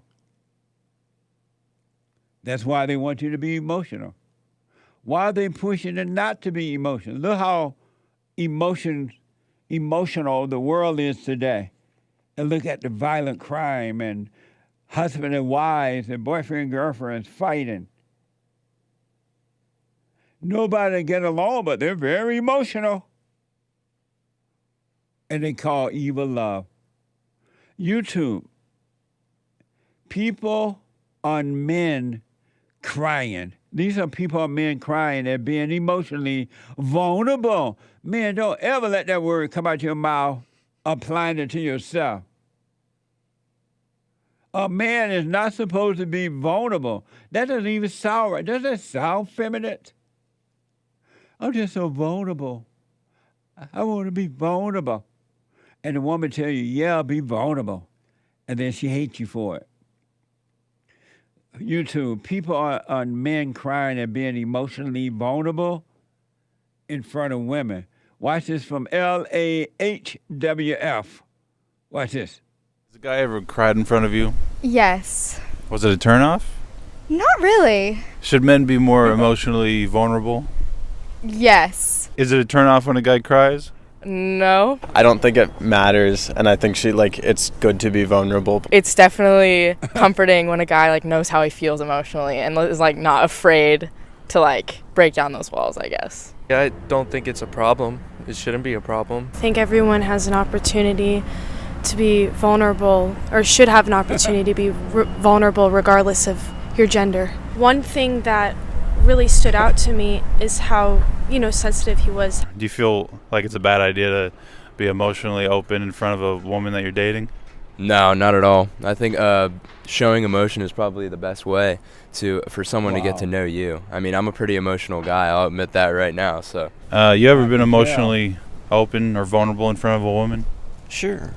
Mm-hmm. Yes. Just your wife or? Yes. Has a guy ever cried in front of you? Yes. Was it a turnoff? I feel like it made us closer, actually. Actually, I think that it shows great strength to cry.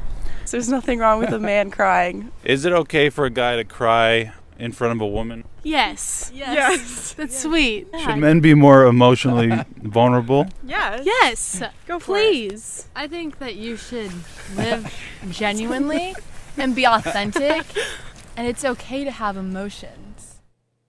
Wow. They're pushing hell right through the woman, and the men are falling for it. There's not one emotional woman that has peace. You can bank on that. Every woman that is emotional is catching hell. She has no peace. She has fear and everything. And every man who take on that identity has no peace. Yet they call evil good. Oh, yeah, oh, please, please. And then when you become emotional like the woman, because that's what it is, they hate you for it. Because they're looking for a strong man to bring them out of the hell that they're in. And this is why God said every time you listen to the woman, you suffers. Every man that listens to mama or any woman tell them that they should be vulnerable is suffering. You listen to the woman, you will suffer. There was a day a woman would never be able to tell a man he should be vulnerable. You need to cry. And then they hate you for it. And man, you are weak, blind, and downright stupid to be emotional. That's why God said you must return to the Father. Overcome the emotions, overcome the mama, and return to the Father. He ain't said return to mama. He said get away from mama. And you're returning to mama. You let some weak female tell you that you should be emotional. Be vulnerable. And they're loving it because they see that you're weak and pathetic and they can control you. That's why they want you to be that way. TMZ has reported that Olivia and Hammy, Hammy, Hammy, rose to fame in 2020 for their video together with their hilarious costumes and comedic sketchy. Olivia, the corgi, has died, according to her owner, who broke down in tears. I can't buy my boy. Broke down in tears, telling fans about her recent healthy emergency. Watch this from Hammy and Olivia. I've never heard all this, but Hammy and Olivia. Watch this. Hey, friends. I have some really tough news to share. We had to say goodbye to Olivia last night. What a beta. Why would he go on camera and make a fool out of himself like that? There was an emergency. And she couldn't empty her kidneys. And we just didn't want her to suffer. She passed in peace. And in no pain. She passed in peace. She ain't never had conflict, idiot. We're crushed. She was my best friend. Is he playing? He gotta be playing. That's how he playing. Nah, that's dead serious. I feel the pain. Are you serious? I mean... You mean what? Anyway. No, that was a joke. That guy was on video acting out. That was an act. Nah, that was real. No, that was an act. No, Joel's. Huh? Joel said that video gotta be a joke. Joel, he said that video gotta be a joke, and he's right. That guy was act. I'm pretty sure that guy was acting. Ain't no way he would go on video and make a fool of himself like that. Nah, that was real deal. So if what's your dog name? Sandy. Sandy died, you cry? Oh man, I'm making a film. Forget a video. I'm making a whole epilogue. Probably. I don't know. Are you retarded? It's sad. What's sad about that? I don't know, you know. It's like going to war, you know. You gotta. It's a dog. I know, but.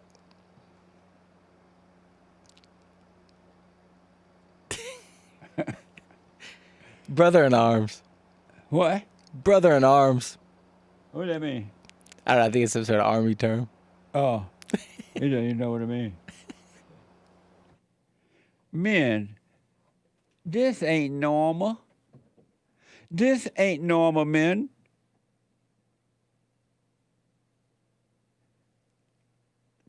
This is why my country is never coming back. The men have made a home in the spirit of mama, and they're getting involved with these women who are mama, and they're keeping them in the hell. 1 Corinthians says, 1 Corinthians 16, 13. 1 Corinthians 16, 13 says, be on your guard.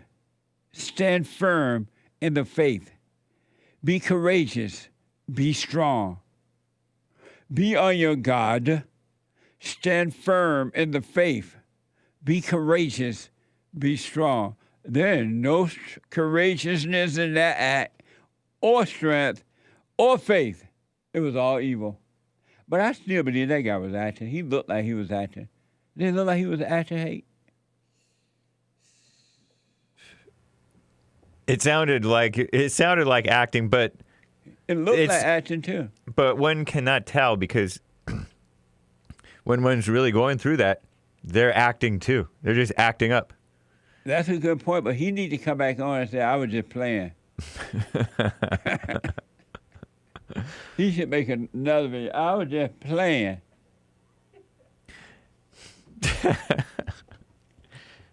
He not, though. He not, though? He not. That's all black. That's real pain. He not, though. But why? I mean, I can't even figure out why. It's a sad It's just situation. a dog. That dog don't love you, and you don't love the dog. Who let the dogs out? Stop acting, folks. Let's bring back America. Stop being like the women. Is this Felicia? Felicia, first time call out of Texas. Felicia, welcome to the show. You're on the air. Thank you. You're Hi, welcome. Jesse. Hey, Felicia. So, I was just listening to when you was talking about how men shouldn't be vulnerable. Right. That's evil. That's of the mother. Right. I sit here and I listen to your show with my fiance any chance I get. Nice. And I agree with quite a few things that you say. I'm all for it. I listen. I'm with you. But for some reason, I'm like, why shouldn't men be vulnerable? I mean, we're all human. Human beings, that's a human trait. Why is that of the devil? Why is that of the mother? Why is that evil to be a human? You said that you're saying to yourself, why should a man be vulnerable, or why shouldn't he? Shouldn't he? So you're saying he should be vulnerable? We all have vulnerability. We're all human beings. We all have the same trait of being human. You're saying that a man. So You're saying that a man should be vulnerable? we all have vulnerability. No, but I'm There asking, are always you something- saying that? Are you? Yeah, I think so. You're saying that a man should be vulnerable? I think so. Everybody can have a vulnerable time in their lives. Would you I don't want see your why not. Would you want your fiance to be vulnerable? If something's going on in his life and he needs to speak on it, or if he don't think he should speak on it, I think that he should get it out, because if not, it's going to fester inside of him and probably make things and matters worse. And would you want your fiance to be vulnerable? I wouldn't want him to, but Why if not? he is, there's nothing wrong with that. If you think it's normal for a human being to be vulnerable, why wouldn't you want him to be that way? Because he's a human. No, so you want him to be that way because he's a human? Yes. What would you do if he's not that way? I wouldn't do anything if he's not that way. I mean, if he's not, he's not. If he is, he is. Amazing. Would you still marry him if you say, I'm not vulnerable, I'm not falling for that mess? Of course, Okay. because I'm with the person for who he is. Do you believe that God made men vulnerable? That's a good question. To be honest, I'm not a religious person. I would speak on more behalf of spirituality. I'm a spiritual person, but I know that it is a higher being that's out there. But if so, I have no issue with it. Do you think God will want men to be vulnerable? I don't know what God wants. God does what God does. Do you believe That's a that question I God can't will answer want? because I'm not God. Do you believe that God will want men to be vulnerable?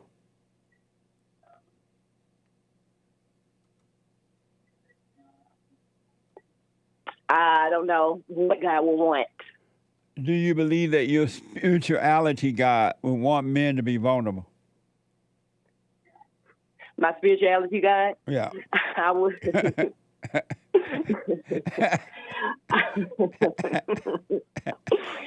you for that, Jesse. I would want whatever he would want.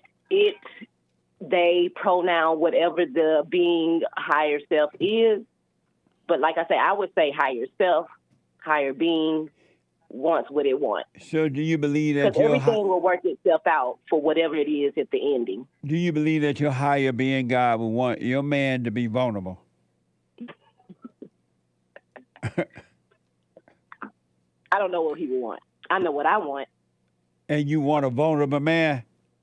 I want a human being. I want a man that's going to know what he wants, know how he feels, and what he want to do about it.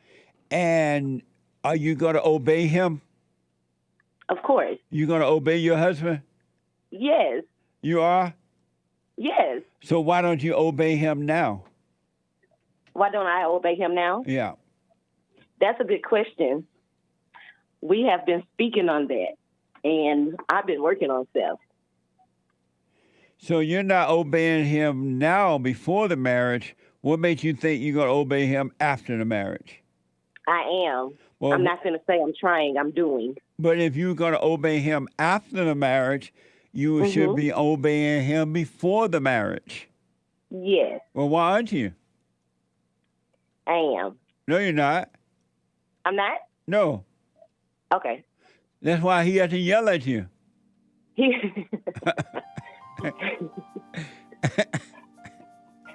doesn't yell at me. He talks to me. Yeah, but you don't listen when you talk. He has to raise his voice. Okay, Jesse. Is that true? That would be true in some cases, yeah. Yeah, so you're not obeying him. Why should a man marry a woman that he know is not going to obey him? That's a good question. Is he there? He is. What's his first name? Michael. Can I talk to him?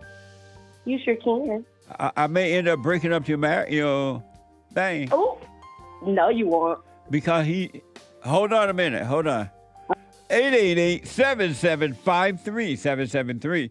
Back in a moment. Steve, thank you for calling and thanks for holding. How have you been helped by the show? I'm going to tell you this. I believe you might go down in history as one of the greatest, if not the greatest, black man that ever lived on planet Earth, as far as I'm concerned. I don't know anybody before you that's been that great. You know, freeing the slaves is one thing, but you've been freeing people of their mind, which matters, it should be anyhow, to you more than anything else, because with the mind not being right, there ain't nothing else going to happen right anyway. If you can doubt every thought because you're not your thoughts, if you can doubt every thought, knowing that you're not your thoughts, you don't create them, they're not from God, that they're from the deceiver, the great deceiver, Satan. If you can doubt every thought, you can be free, just like that. At an instant. Bring every thought into captivity. It's so amazing.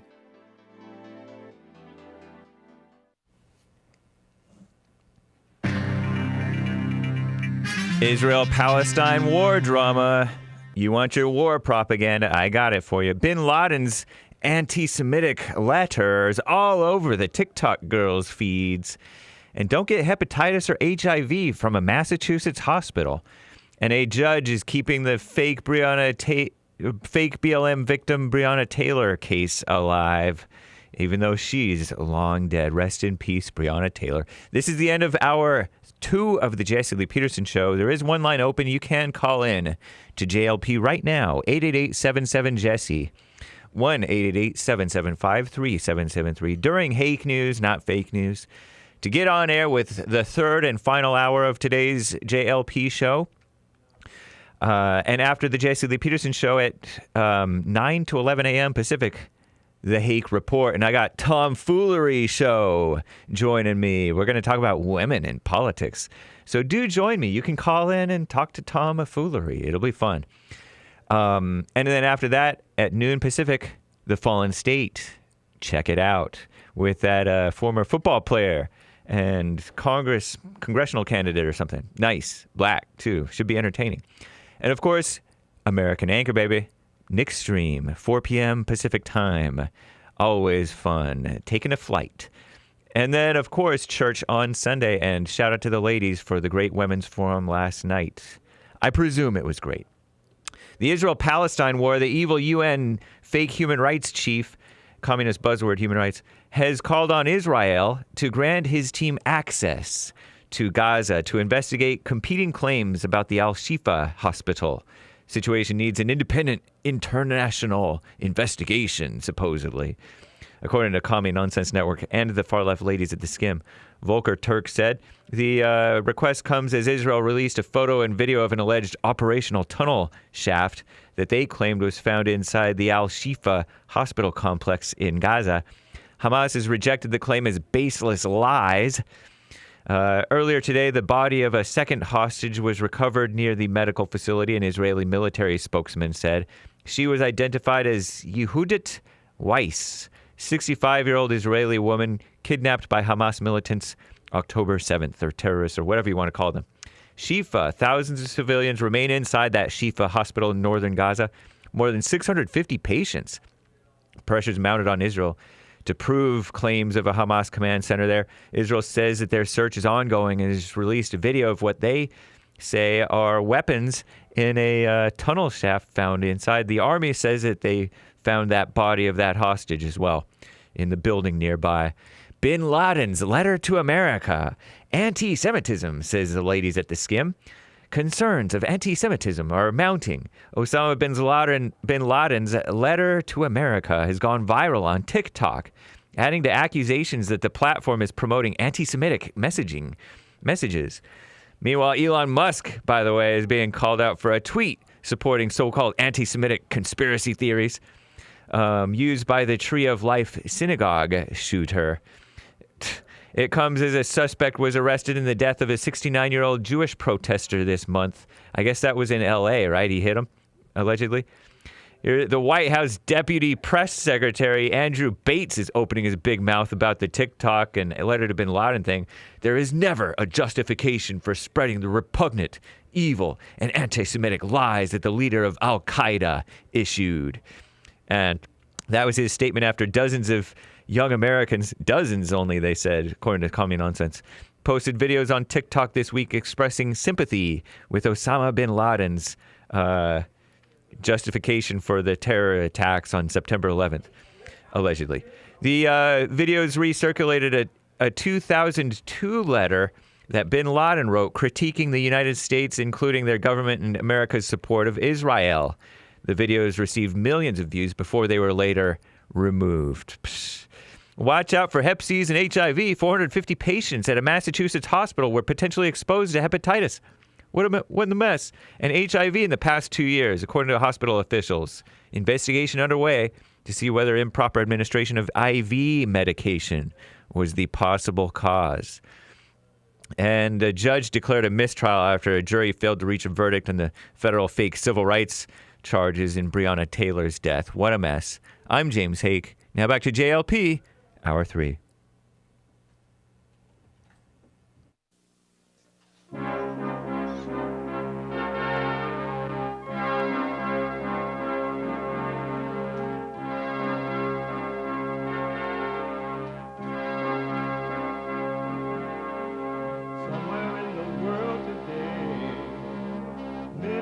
to stand up strong, face the truth about themselves, to understand what went wrong. I know we can find a way. I know we can find a way. I know we can find a way to stand up, stand up, stand up.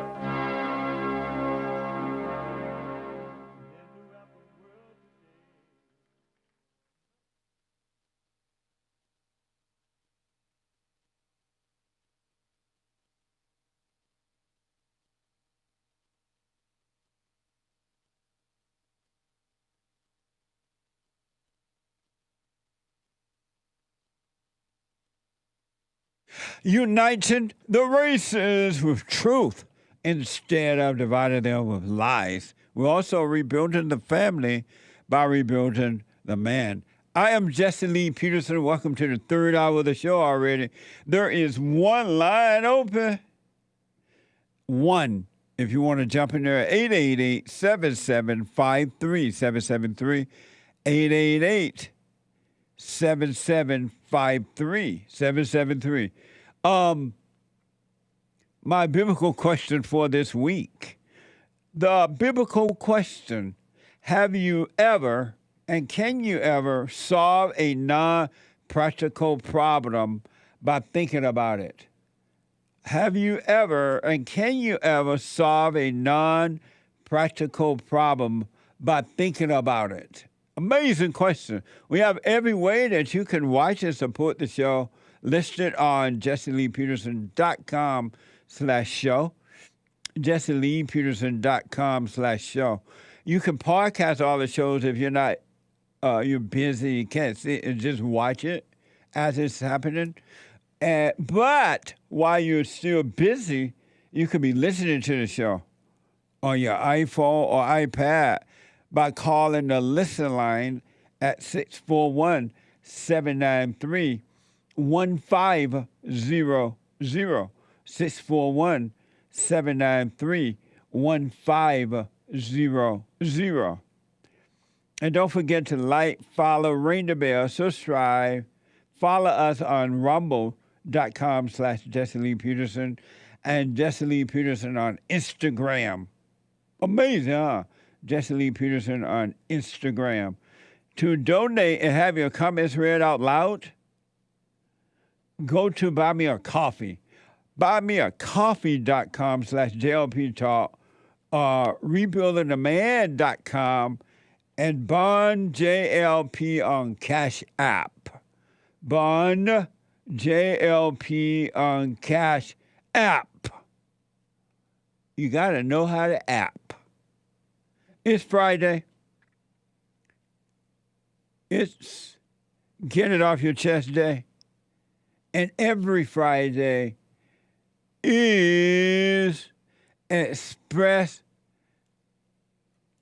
Your Self. Tomorrow they will say, Donald Trump rants and raves at the press. I'm not ranting and raving. I'm just telling you, you're dishonest people. Yourself Friday. You calm like a mug. You need to go and get yourself bleached, because everything you say about black people, and you're sitting up there looking like a tar baby. It might sound like a semantics argument, but he's a gray alien.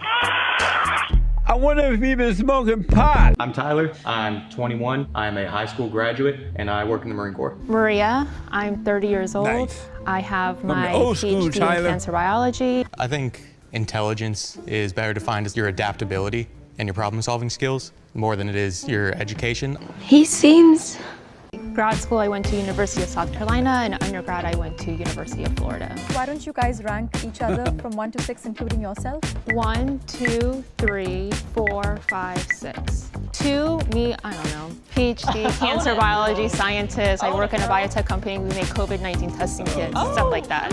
Tyler, he ranked last for me personally because the way he carries himself. So number 1 is Raymond. Number 2 would be Kaylee. Number 3 will be Tyler. And number 4 would be Shada. Number 5 is Sean, and number 6 is Maria. The formal education definitely helps, but I don't think it's in any way essential. So what is the most essential? So the most essential thing would probably be common sense. Nice. Just think about this. God did not send you on earth to pay all your stupid money to go to a stupid college to get a stupid piece of paper that tell you that you're smart and you're the only one on earth think that you're smart. Everybody else know you're a dummy, and now you got to pay these bills off. God gave you common sense. God put you here already prepared to live on earth. And you let them tell you, oh, give up your trade. Don't go to trade school. Spend all your money going to college so you can feel smart. 888-7753-773. So I want to go back to Felicia, a first-time caller out of Texas. And Felicia think that a man should be, it's okay if he want to be vulnerable. To be vulnerable, to be emotional. And Felicia is engaged, and let's see here, blah, blah, blah, blah, blah. Felicia. Yes, Jesse. So is your fiancé emotional? Is he? Nah. He's very passionate about things that you talk about, actually. Is he vulnerable? At this point, I don't think so. I haven't seen any vulnerability. Do you want him to be vulnerable? I don't want him to, but if he has to be or he needs to be, and he's a human being, and we all feel vulnerability, that don't mean we have to sit in our vulnerability. But if it happens, and we can get out of it. But so you were saying before the break that when you get married, you're going to obey him, but for now, you're not obeying him, right? Wrong. I didn't say that. I said I am. But you said there are times when you don't obey him. I haven't. Not that I don't. Haven't. We have some ups and downs. We all have ups and downs. I'm working on that. Do you have the ups and downs because you don't obey him all the time? No, it's not. No, that ain't with the. Do you obey him now all the time? Yes. But you just said before the break that you didn't. He just came to me about something, and I was like, you know what? Let me go ahead and do this because. Are you on a speakerphone? I am. Can you pick it up and you're making noise? I'm sorry. I'm sweeping. I'm in the house cleaning up a little bit. Okay. Are you able to pick up the call? It's difficult with you on the speaker. Okay, I got it. You there? Yes. Okay, let me ask this. Is that better? Right, it is. So do you obey your fiancé now? Yes. But before the break, you said you didn't all the time. That's why he has to yell at you sometimes. Right. And so if you were obeying him, why does he have to yell at you? Well, like I said, he doesn't yell at me. We speak. We talk. We talk to one another. But why do you not just obey him where he doesn't have to talk to you about it? What's that? I'm sorry. Say it again. Why don't you just obey him? Well, you have to talk to one another to get some understanding. You don't just say nothing or anything. Like, what do you mean? If he tell you to get up and go make me a dinner right now, and you're like, oh, I'm tired. I've been at work all day. Would you say that, or would you just get up and make the dinner, no matter how you feel? I probably would, but I get up and do it. It's been a lot of times when I did it, and I just got up and do it. I actually made meal preps and said what I wanted to cook as I was being tired. And so what is it that you don't obey him about sometimes?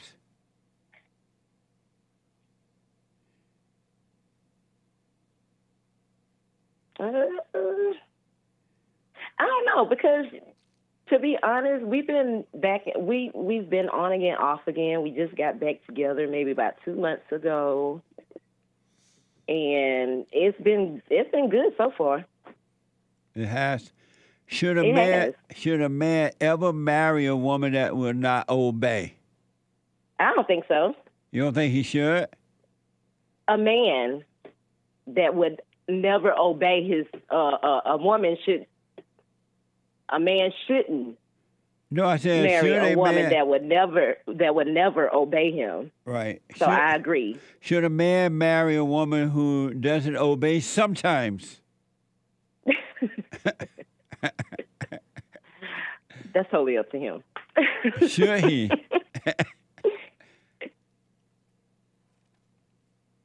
Sometimes I don't.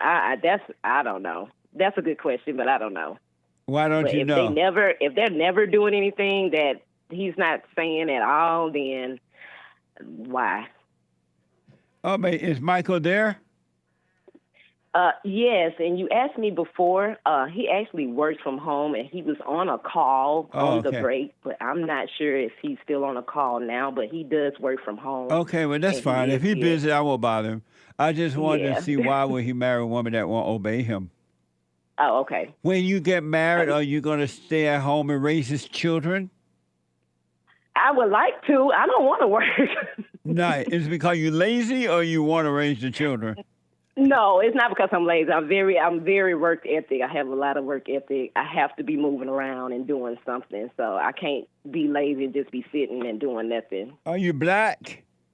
I am. You lazy. Ooh, Jesse. No, I'm playing. Amazing. Well, thank you for your call, Felicia. I appreciate. Oh, let me ask. You think that we are human beings? Yes. What is a human being? A human being, one of self as doing and being on this plane that we're on. An individual experience life, experiencing something in this shell that we're in on here on this planet. Does God call us human beings? Beings? Does God call us human beings? Right.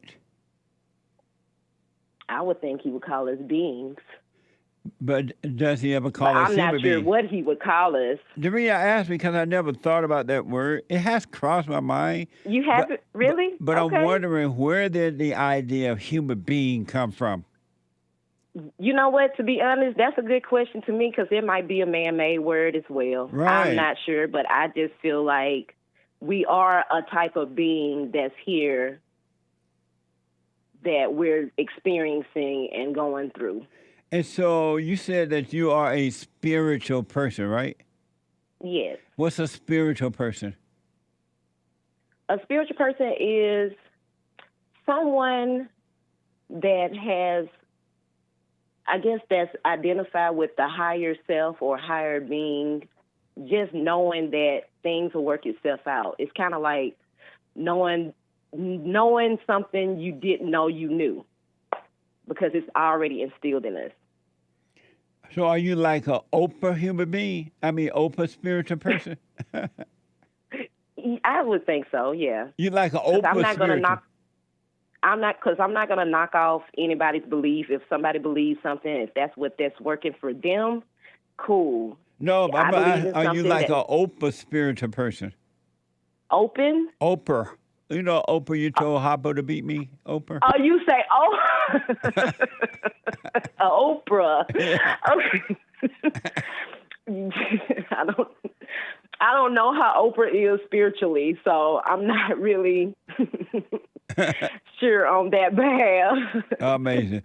Felicia, it's good meeting you. Thank you for calling, and call me again, all right? Thank you, Jesse. Thank you for having me. At any time. Thank you, Felicia. Thank you. Bye-bye. Bye now. Amazing. Amazing. 888-7753-773. Let me go to the first time caller out of Maryland, Scott. Out of Maryland. Scott, welcome to the show. You're on the air. What's up, Jesse? How you doing? All is well, Scott. I wanted to talk about the biblical question. What have you ever and can you ever solve a non-practical problem by thinking about it? Well, I heard I've heard you give examples of a practical problem before, so I'll try to decipher them appropriately. Can you give an example of a non-practical problem? I want to, but I want to hear what everybody's thinking about it first. Yeah. I guess a non-practical problem would be like, how do I make myself happy in the future? Or something like that. Like, that's what the human mind always comes up with for me. Like, how can I set myself up to like feel better in the future? So, and then that's like never ending. So I would say probably not, because every time I try to do that, I fail, or I kind of overshoot the mark. Like, I say, well, I'm 29 years old, so over the last 5 or 6 years, I think I have always said to myself, well, you know, when I was in my early 20s, I was like, well, if I had a girlfriend, I would be happier. And then I solved that problem in my head by having a bunch of girlfriends, and then my life gets miserable. Not miserable, like, you know, you just I know what you mean. What you want to do. Yeah. And then I think about money would be the other problem. Like, I'm like, oh, I want more money, because eventually in the back of my little devil brain, it's like, I want more girlfriends. And you start to realize that over the time, and you think if you have more money, you have more girlfriends and all that stuff. So I would say no. I usually fail to make my non-practical problems. I fail to understand what I need as a human when I think about it. And so your answer to the biblical question, have you ever and can you ever solve a non-practical problem by thinking about it? You're saying no, you can't? I would go ahead and say no, I cannot. And when I do, I just miss the mark completely on both ends, the question and the answer. How old are you, Scott? 29. 29. Have you spent money on women? Just on a date, or like maybe not a lot, maybe something insignificant. Like, I remember I actually just got out of a relationship like a week and a half ago of like 2 years. And I'm trying to think of an example of that one. I think we went to the mall once, and I think I bought her like I knew she wanted like a little pouch that went over her shoulder. It was like $30. But I bought one for myself, so I said, I'll buy her one. And then she showed up at the mall, and I gave it to her. But, like, something like that. Nothing crazy. And why'd you do that?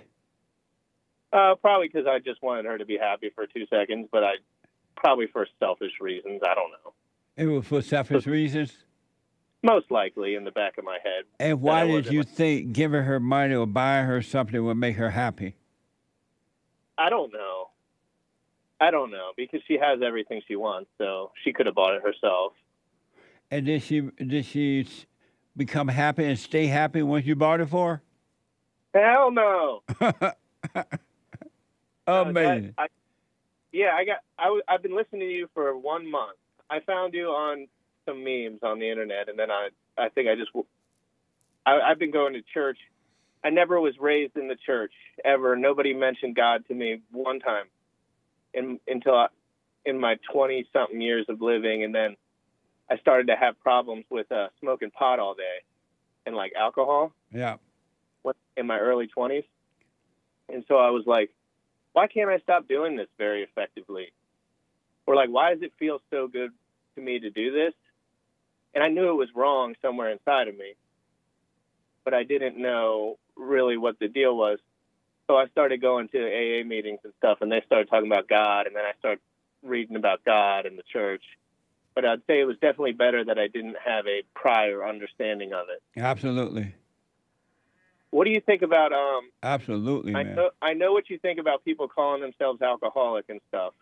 But what do you think about AA in general as far as like meeting people that are like-minded and like doing similar things to you?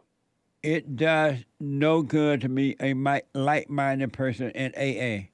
It's just two drunks coming together.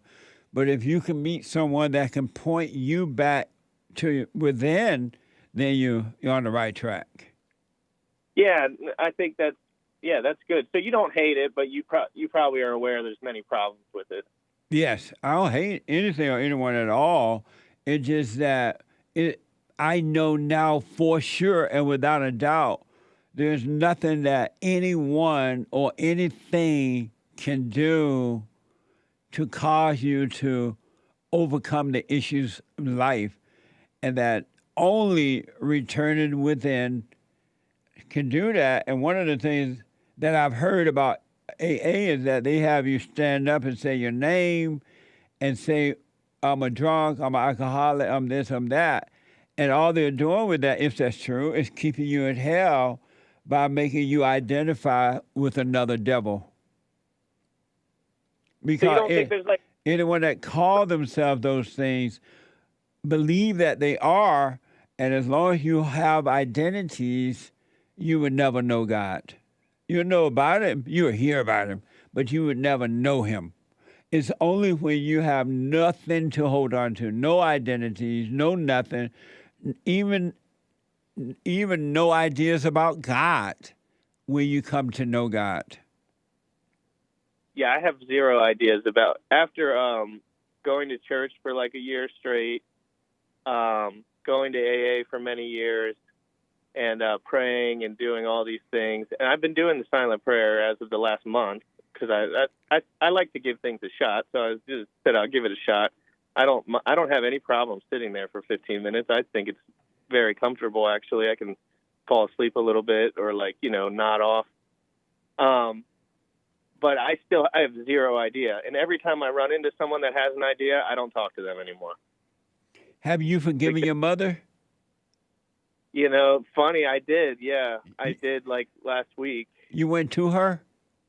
Well, she actually invited me out to eat at a diner. And I said, oh, I got to do it now because I thought it was a good time to do it. And what did you say to her? I said the script. I said, I didn't have any, I probably should have thought about it longer because, my parents are still together and they treat each other pretty nicely. And, my dad's the man of the house for the most part. He's not perfect, but he makes the money and he works and he builds stuff around the house. But no one's perfect, obviously. And what did you say to your mother? I said that I'm sorry for resenting you. And what did she say? She cried a little bit, and she said, I never tried to do anything wrong, but I know that I have. Yeah. Amazing. And did you forgive your father for not protecting you from her? No, I haven't done that yet, but I've been trying to hang out with my dad more because I want to, build the relationship a little bit, but I haven't. I don't know how to. He's going to be like, what do you mean protecting me from your mother? How do you know that? I don't know that. But he's So why did you say it then? Why you have preconceived notions when it hasn't happened yet? Yeah, you're right. You're right. But I have more resentment towards my dad, but for no reason other than just something that just bothers me. Because your resentment toward your father is that of your mother. You see him the way she sees him, and you think it's your idea. You don't realize the depths of how she's turned you away from him and toward her. And now you have her ideas and her thoughts and her feelings. And that's why every woman you get involved with is your mother. You can't handle her. Dude, every woman that I get involved with, I cannot fucking handle. It's your mother. Just like your father. F word? I'm sorry for saying that. Yeah, it's just like your father cannot handle your mother. That's why he didn't protect you from her, and she turned you away from him. And what does it mean to handle someone? Because they seem like they hang out all the time. They go on little vacations and do all sorts of things. But what do you what does it mean to handle her? To correct her when she's wrong. To stand between. I'm sorry. Yeah, he definitely doesn't do that. And to stand between her and his children so she doesn't turn them away from him, and doesn't impose her will on them, so that they can grow up loving the Father. When they love the Father, they automatically love God. Yeah, I don't. It's all very abstract. I never had any thoughts about God until I was about 22 or 23. So yeah. I was basically running amok. I was running wild. But let me say this. this. I was babysat by my mother. You were what? Like spoiled, not super spoiled with money or anything, but she would make sure if anything happened, like if I got arrested once when I was 19 and 20. Yeah. And although I did correct myself afterwards by like stopping drinking and stopping doing all that stuff, she like took care of me and I know that if I did something again, she probably would, although I'm not doing anything. And your father should correct her on that and not let her do that because she's hurting you and not helping you. Yeah, I feel like, and I told her this when we did because she said, what specifically are you upset about, resentful? And I said, I feel like I didn't learn how to do certain things because you did them for me. Yeah, she messed you up, man. That's why until you forgive her, so God can take her identity away from you, give you back your natural identity, you're going to always have a problem with dealing with life, dealing with women, and you're never going to have peace until you forgive her and forgive your father for not protecting you from that. Your mother is evil. I know, but I like her, but I know what you mean. I mean, I respect as a son, but that's about it. Yeah. Like, I got to separate myself. And again, I own my own home, and I'm kind of separated at this point. Unless I do see them on Sundays, we watch football together. Well, get serious about the prayer and don't just do it for a nap or anything.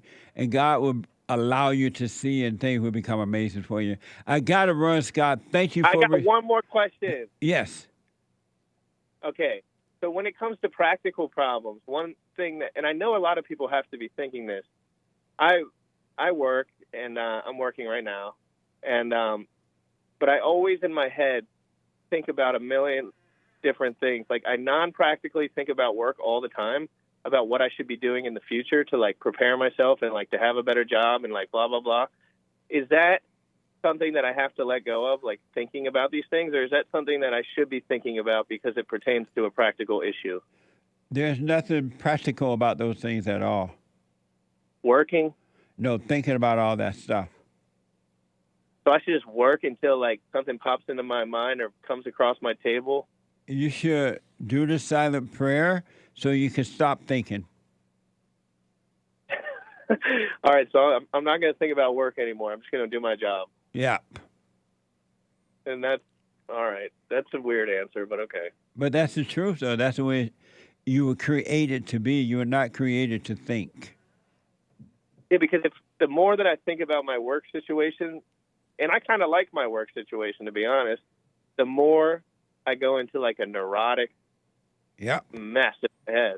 Yep. So do the silent prayer. I got to run, Scott, but do the silent prayer.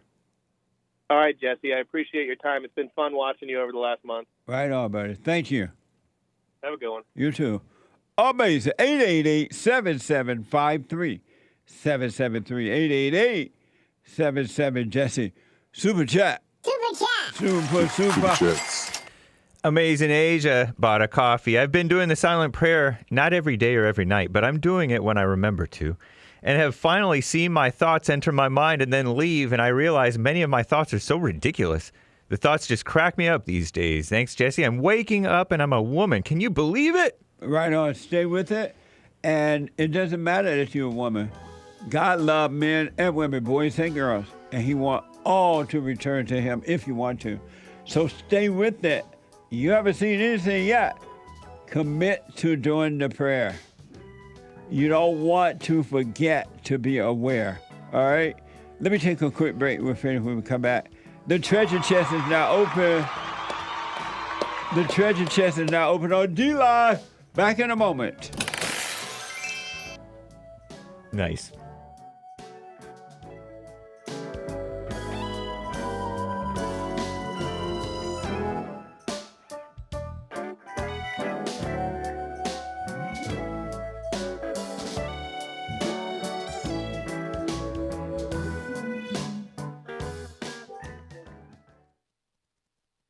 Check out my book, For Raised to Responsibility.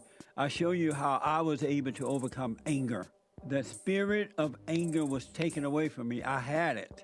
And as a result of having anger, I was insecure. I had doubt, worry, fear. I was in a fallen state and didn't know it. And it wasn't until I went and forgave my mother who tried to turn me away from my father. I forgave my father for not being there and returned back to him. My spirit connected with his spirit, and through him, I was able to return to God. And I have perfect peace. Perfect love casts out anger. And when anger is gone, fear and doubt, worry, insecurity, suicidal thoughts, all of that is gone, and you are free. Amazon.com, Barnes & Noble, or if you want an autographed copy, you can go to my website at rebuildingtheman.com or call 800-411-BOND.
The treasure chest is now open on D-Line.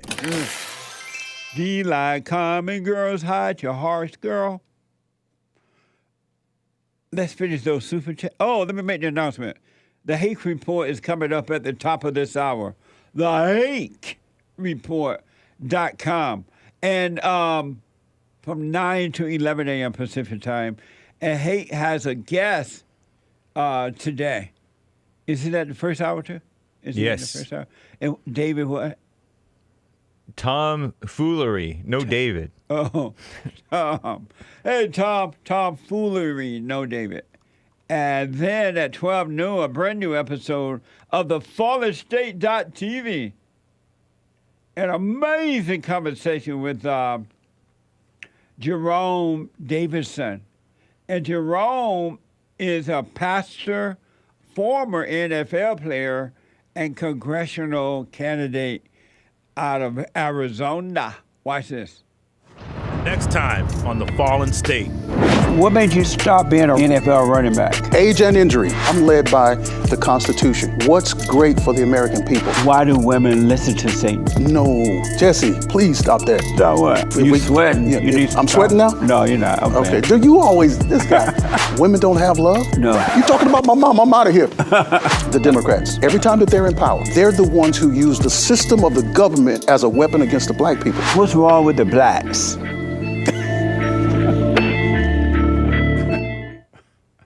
Amazing. That reminds me is that I have a 2 weeks challenge for the show here, and today is the last day for it. Next week, I want to hear from you. I said for 2 weeks, don't blame anyone. Don't blame anyone. It's so amazing to live without blame, to live without taking sides, to live without bringing other people's problem into your world. It's amazing. So let me hear from you about that. And don't forget, amazing! You can support the Fallen State on thefallenstate.tv/donate, thefallenstate.tv/donate, and locals.com. Locals.com. All right? So click the link in the description there on the Fallen State. Sunday morning, Fellowship for All at 11 a.m. it starts. If you're in the LA area, you come on down. If not, you can watch it live at rebuildingtheman.com/church. Rebuildingtheman.com/church. facebook.com/church. Today at 4 p.m. and every Friday at 4 p.m., the American Anchor Baby. The American Anchor Baby. The American Anchor Baby. At 4 p.m., he's flying high of natural energy. And as Rush Limbaugh used to say, on loan from God. And may Rush Limbaugh rest in peace. He was an amazing guy. I was on his show. It was so much fun. Amazing. So let's finish those super chats that we have right there. Super chat. And then I get back to the callers. Amazing Asia. Hake always reads the super chats a day later. Laughing face with tears coming out emoji. Is he black or something? Triple question mark. He black. James H. Thank you. 5 coffees from James H. Thank you for your daily wisdom and truth. The kingdom of heaven is truly within. Be still and know God. I'm telling you, folks, and I'm not trying to convince you. I'm just telling you. If you want to live, really live, if you want to be you, if you want to be free, if you want perfect peace, live from within. The kingdom of heaven is within, and it's perfect. It's amazing. It is perfect peace and everything. You do not have to wait until you drop your body. I would recommend you don't wait until you drop your body, because if you drop your body outside living from without, you're going to be stuck from without for the rest of your life, and there's no ending to it. So go within. It's done. We had amazing women forum last night, and some of those things came up, and it was amazing. Ladies forum every third Thursday night. Thank you. Also, and buy me a coffee, Rocky the Mexican. Bought one. Hi, Jesse. He black. Question: since idolatry is a sin, believing Jesus is God a sin? What do the experts think? Gracias. Good question. Adultery is not a sin. Idolatry. Idolatry is not a sin. Where did that come from? It's a vice, but not a sin. And what was the other question? About God? Since idolatry is a sin, is believing Jesus is God a sin, since it's making an idol out of Jesus. What? He's saying, since idolatry, he calls idolatry a sin, which you just said not. Believing Jesus is God, is that a sin of idolatry? No. Not. Where did they get the idea idolatry was a sin? Idolatry, when you have a false idol before God, having false gods before God. And why do they call that a sin? I can't converse with your super chats. Wasn't it the second? It's a breaking of the commandment, the first commandment. Or first commandment? Right. Thou shalt have no other gods before me. Well, he also said no graven images, so it might have been one of the other ones, too. And yet every human being have another God before God. Yep. Terrible. And that's why they can never know God, because of the other gods that they have all in the mind.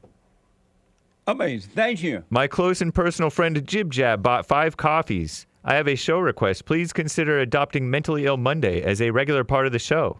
Also, Hake, a.k.a. Little Caesars expert. Glizza, a.k.a. the Hot Dog Man. That's Nick the Anchor, maybe. Joel, a.k.a. Dancing on Caskets for Jesus. And, of course, Hassan, a.k.a. the Sandman, are providing Mamma Mia Slap Yo Mama entertainment. Amazing. Thank you for that suggestion. It sounds interesting. Amazing. 5 coffees from Joe. When I heard all thoughts are all lies all the time, I knew this was the last teaching I'd ever need. Right Thank on. you. What the? Amazing. If when you truly can see that for sure, that all thoughts are all lies all the time, you will be free. You will be free. Amazing. Thank you. Thank you. Bought 5 coffees, no message. Thank you. Generous donation from Being Enlightened Till I Rise on Rumble. Moaning, gentlemen. Wishing you all well. Just pitching in to stop the rise of the creek. What? Hope this helps. Donate to help all out. all you. Help out all you. Thank you. Appreciate that. Good morning. Someone bought a coffee. Jesse, I agree. It's the parents' fault, and it is insane to send children to public schools. That being said, if I homeschool my daughter or find some alternative to public school, don't I run the risk of her resenting me when she gets older and realizes that everyone else went to school and had fun and friends, etc.? No, because if you do it with the right spirit, your daughter going to love you and appreciate you when she become an adult, because she's going to see that you kept her away from hell. And those kids are not having fun in school. Believe me, they're not having fun. Thank you, though.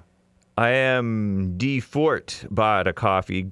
Grandpa Jesse, I have an amazing idea. Grandpa, tell me about the good old days. Someone should create a political party called the Patriot Party, where Americans put God first and the country first. The Republican Party is a mess, and they compromise with evil. What are your thoughts on this? What the he black? Also, this is Trump. Thumbs up emoji. Lord, he got him started.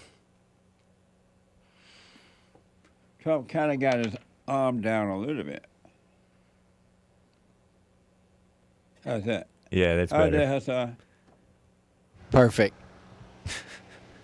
And then I tweeted, I have many millions between Facebook and Twitter. It's great.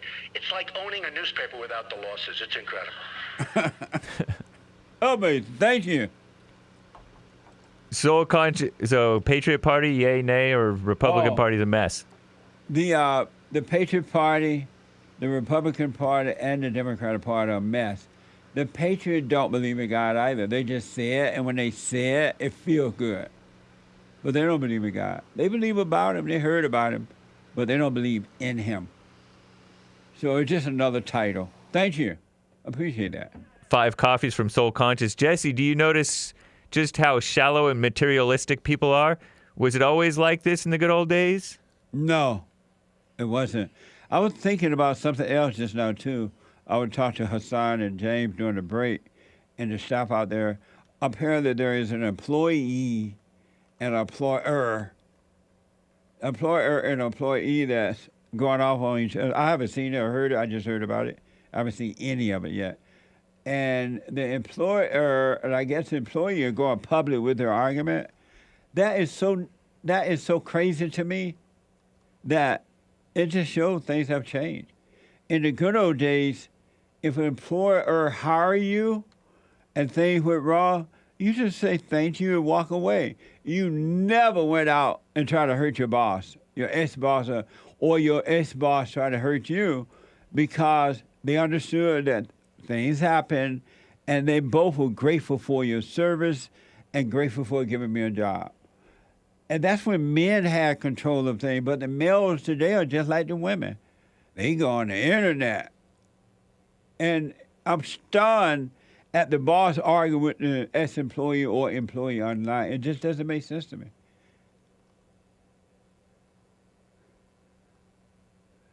And he didn't have to denounce her. I'm being told he felt he had to denounce her comment. Not at all. That would just been on her. Whomever want to believe her, believe her. Because you couldn't take sides anyway. You don't know what the whole deal is. And all he's doing is arguing with the devil. Or she's arguing with the devil. Two devils arguing. That's a worldly way of dealing with life. That's not how God tells us to deal with life. Why argue with the devil ever? So I guess she started it because, I'm being told right now, he felt he had to denounce her comment. No, he didn't. I don't care what she said.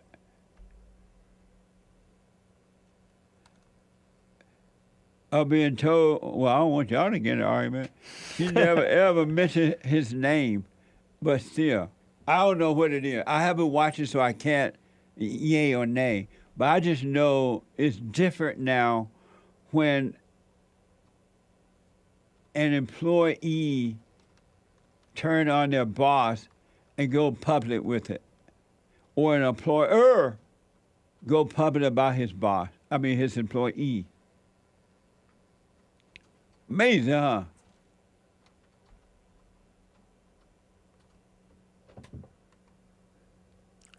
All right. Thank you. Harem King bought a coffee. JLP looking. I'm reading the war that these two are having. Right Harem King bought a coffee. JLP looking like Paul Revere, warning us about the blats are coming. What's wrong with the blats? Thank you. Cactus Eater Bear donated a diamond. Shout out to the new mods in our D Live chat. Yes, indeed. The new moms? Moderators. Oh. We had a crazy raid happen over on D Live. It was a mess. Oh, yeah? So I modded everybody who's a follower, except for one gal, Wrinkle Hands Bing Bong. I didn't moderate her. Whoever that is. Thank you. Gen C bought 50 coffees. Very generous. JLP/Bond Equipment Update Fund. I visited it in June and worth investing in. God bless everyone working to keep the mission going. We got to, and we need your help. Go to rebuildingaman.com or call 800-411-BOND, and I do appreciate it. Thank you. Prep Ham Paul, a monthly Rumble supporter, commenting on the Express Yourself Friday clip. Express yourself. The look on her face sitting in last place, priceless. I know. In her own ego mind, she thought she was number one. What a mess. That's what education would do for you. It screws up the mind. Amazing. Thank you. Truck driver bought a coffee. Senor Jesse, when are you going to call into the Hake report? Those were the good old days. I should have called the other day when we were having a debate with a woman. It was a fellowship, not a debate. Right, that was for sure. Did you hear that, Hassan? I did. It was a fellowship. Maybe edification. So, thank you. I got to stop right there. Okay. I got to get you some calls. Thank you. We'll read the rest on Monday or whenever. Yeah. If we don't get to the rest of the day, we're doing it on Monday. And by the way, a little update. I don't know how much I can say, so I'll be very limited in what I say. Hassan's dog is free now to lick its butt. And then kiss the owner. Amazing. Amazing. It's true. Freedom. Free at last. Free at last. Free at last. No wonder I heard some dancing in the streets. Joe said that was too much info. Yeah. You say yeah, too? I agree. Why? I'm moving on. We got to end the show. Wow, it's good. Liberation for Sandy. I appreciate it. That's right. We don't celebrate Sandy. When is there to celebrate? What now? Sandy wasn't feeling well. Let me go to Wanda out of California. Wanda, welcome to the show. You're on the air. Hey, Jesse, I haven't called you for a while. Oh, man. Today I just felt like talking to you. Okay. Amazing. Okay. Amazing. I started listening to you, in fact, when you were on TV. So it's been a few years, and I really enjoyed you. Seems like now you've gone a different direction. Now you seem to be more negative. And I have a question for you. Why is it that all women are evil? You know, when you speak curses on people, that's what they become. Well, they're evil because you speak curses. No, they're evil not because I every speak. I'm not speaking curse. I'm trying to, and it's happening, pointing them back to freedom. I wish you could have been at last night women's forum. It was deep. You would see women on their way back to the Father, but the reason they're evil is because of what Eve did when she listened to the devil, and the devil became the woman's god. That's why the woman is evil. And so why wasn't Adam guilty when he didn't listen to God, who told him directly and take command of his household, meaning Eve, and say, I'm head of this household and we're not doing that? But he was guilty. He was guilty in that he listened to the woman, but he told the woman not to listen to the devil, and she did it anyway. And the devil turned her against her husband, right? He became a god. No. But when Adam listened to the woman, then the woman became his god. But why did he was weak then, right? Right. Because God told him directly. So then why doesn't he bear responsibility? He does. He bears the responsibility of obeying the woman, and that's why men who obey the woman today, even their mothers or grandmothers or any woman, they suffer because they listen to the woman. And that's why they too, as the woman does, They have to go and forgive the mother so they can overcome their evil nature and then return to the father so they can return to God. Well, one thing that you say that I totally disagree with. Everybody that calls in, you convince them that their mother is evil, and they start repeating that instead of saying, my mother made some mistakes. Sure, she did.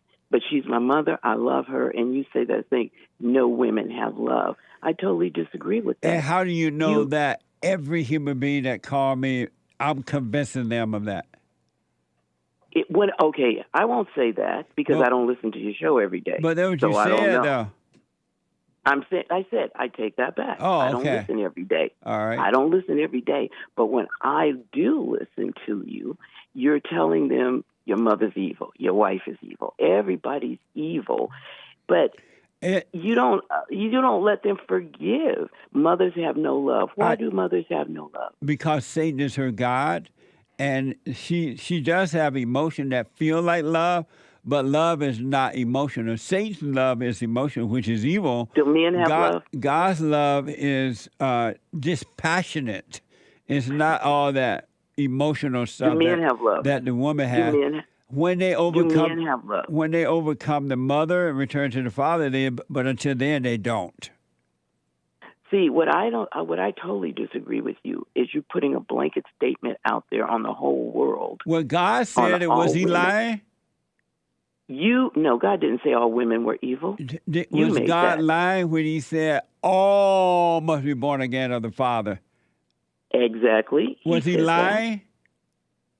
What's that got to do with you saying everybody's mother's No, was he lying? God said all. Everybody, he said that and every woman. human being, every person that born through the woman must be born of the Father? Correct. And so if the woman is not evil, why do you need to be born of the Father? Jesse, well, why do you know these mothers haven't been born No, again? answer that question. If the woman is not evil, the mother is not evil, why do they have to be born of the Father in order for them to have peace? I don't think they're all evil. I think that that because of what Adam and Eve did in the garden, we were in sin then. You didn't we were answer no the longer question. Innocent. If they're I don't think they are. if they're not No, I don't. evil, why did God say everyone must be born of the Father? Because they're not all evil. He said everybody must be born, Right. not just women. If I'm saying, don't you hear me saying everybody? So if they're not evil, why must everyone be born of the Father? I'm not sure. I'm not sure what corner you're trying to back me into. I'm not trying to back. I'm asking you a question. You said that you said that it wasn't true, and God said it was true, but you're saying it's not true, and then you said that I said that all women are like that, and they are, and God said it too. And if it's not true, why would God say it? Because God said everybody must be born again. You repeated what I just said. That means that's because the woman is evil. A man had participation in that. Wonderful. So he's evil too. Do me a favor. Jesse, we won't win this argument. But the evil of a man is that of his mother. Wanda, call me again. It's good to hear from you, all right? Yeah, I'll have something good for you next time. All right. No, that was good, too. I like that. That was fun. Bye, Jesse. Bye, Wanda. Amazing. Santino, thank you for holding you on the air. Good morning, Mr. Peterson. Hey, Santino. Wow, these broads are goofy. It makes my head hurt listening to them. Amazing. But let me tell you something. I've always thought like you and believed like you believed, but I never really vocalized it. I'm like 58 years old. And then when I happened upon you, I'm like, wow, there's other guys out there like us. Why didn't you vocalize it? Because of time, why didn't you vocalize it since you knew the truth? For the same reasons that are going on today. We're being ostracized in society. You know what you spoke on. But which one means more to you, to be ostracized by the world, by speaking truth, or to be ostracized by God by not speaking the truth? Mr. Peterson, I agree with you, and there have been times I vocalized it and got in trouble for it, be it at work, in family, or whatever. And then you say to yourself, is it really worth the hassle? Yeah, you should do it at work. You go to work to do a job, not to preach. Correct. No. I don't preach at work. Oh, okay. All right. No. Since you don't call me again, I'm so out of time, buddy. Will you call me Monday? I'll take your call right away. Sir. Absolutely, sir. All right, buddy. Amazing. I'm so out of time. I'll be back on Monday if the Lord is willing and the creek don't rise. The Hake Report is coming up right now. He has a guest. TheHakeReport.com from 9 to 11. And then there's thefatherstate.tv at 12 noon. And then the American Anchor Baby. A lot going on. The American Anchor Baby at 4 p.m. Pacific time. Kenny out of Alabama. And somebody just hung up, I forgot. Nick out of California. And somebody else just hung up, I forgot. Thank you all for your support. Support us. We need money to buy new stuff. Go to rebuildingtheman.com or call 800-411-BOND. Give back. Take care, folks. So what you planning to do? You understand in the move? You better go talk to your mama. Better stop at the drama. Better drop all the trauma. Boy, you better stand up, man up. Put your hand up and hut. Cause if we don't, then we lose. And then we gotta hear the fake news. Whoa.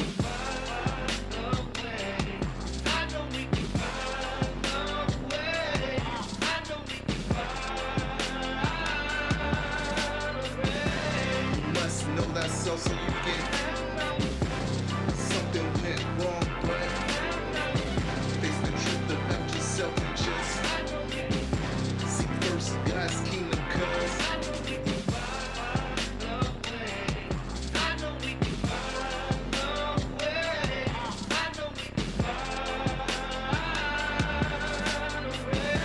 you must know that so you get something went wrong, but face the truth about yourself and just seek first God's kingdom, cause I know we can find a way.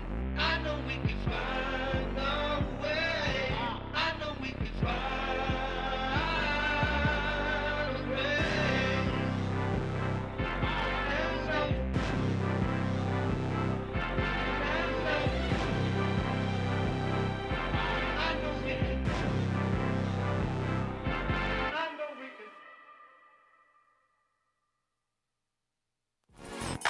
So, here's what I recommend. I invite you to download my silent prayer, and I want you to start doing it. You just download it, get the points of how to do it, and then after a while, you just do it on your own. It's going to point you in the right direction that your life will be returned to you from God. He will give you your life back, because anyone and all people who has anger, they're not themselves. You are the person that you are angry at.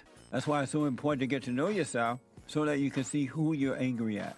And if you're doing the hooping and hollering prayers and things like that, some people get up, oh, praise the Lord, hoop and holler, bless my mama, bless my daddy. Continue to do it. Do both.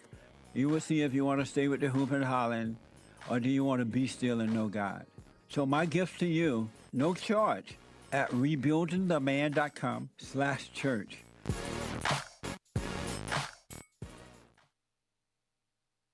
So I asked the question, are you better than a child molester? I've discovered over the 30 years of counseling, the one thing that's missing,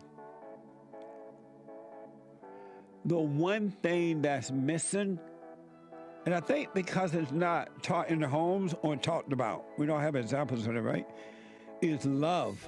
Our theme this year is to bring back Christianity, to love God with all our heart, soul, and might, our neighbor as ourselves, and to endure. And there, when you're in a fallen state, people will judge the molester but think they're better than the molester. And I ask, well, why do you think you're better?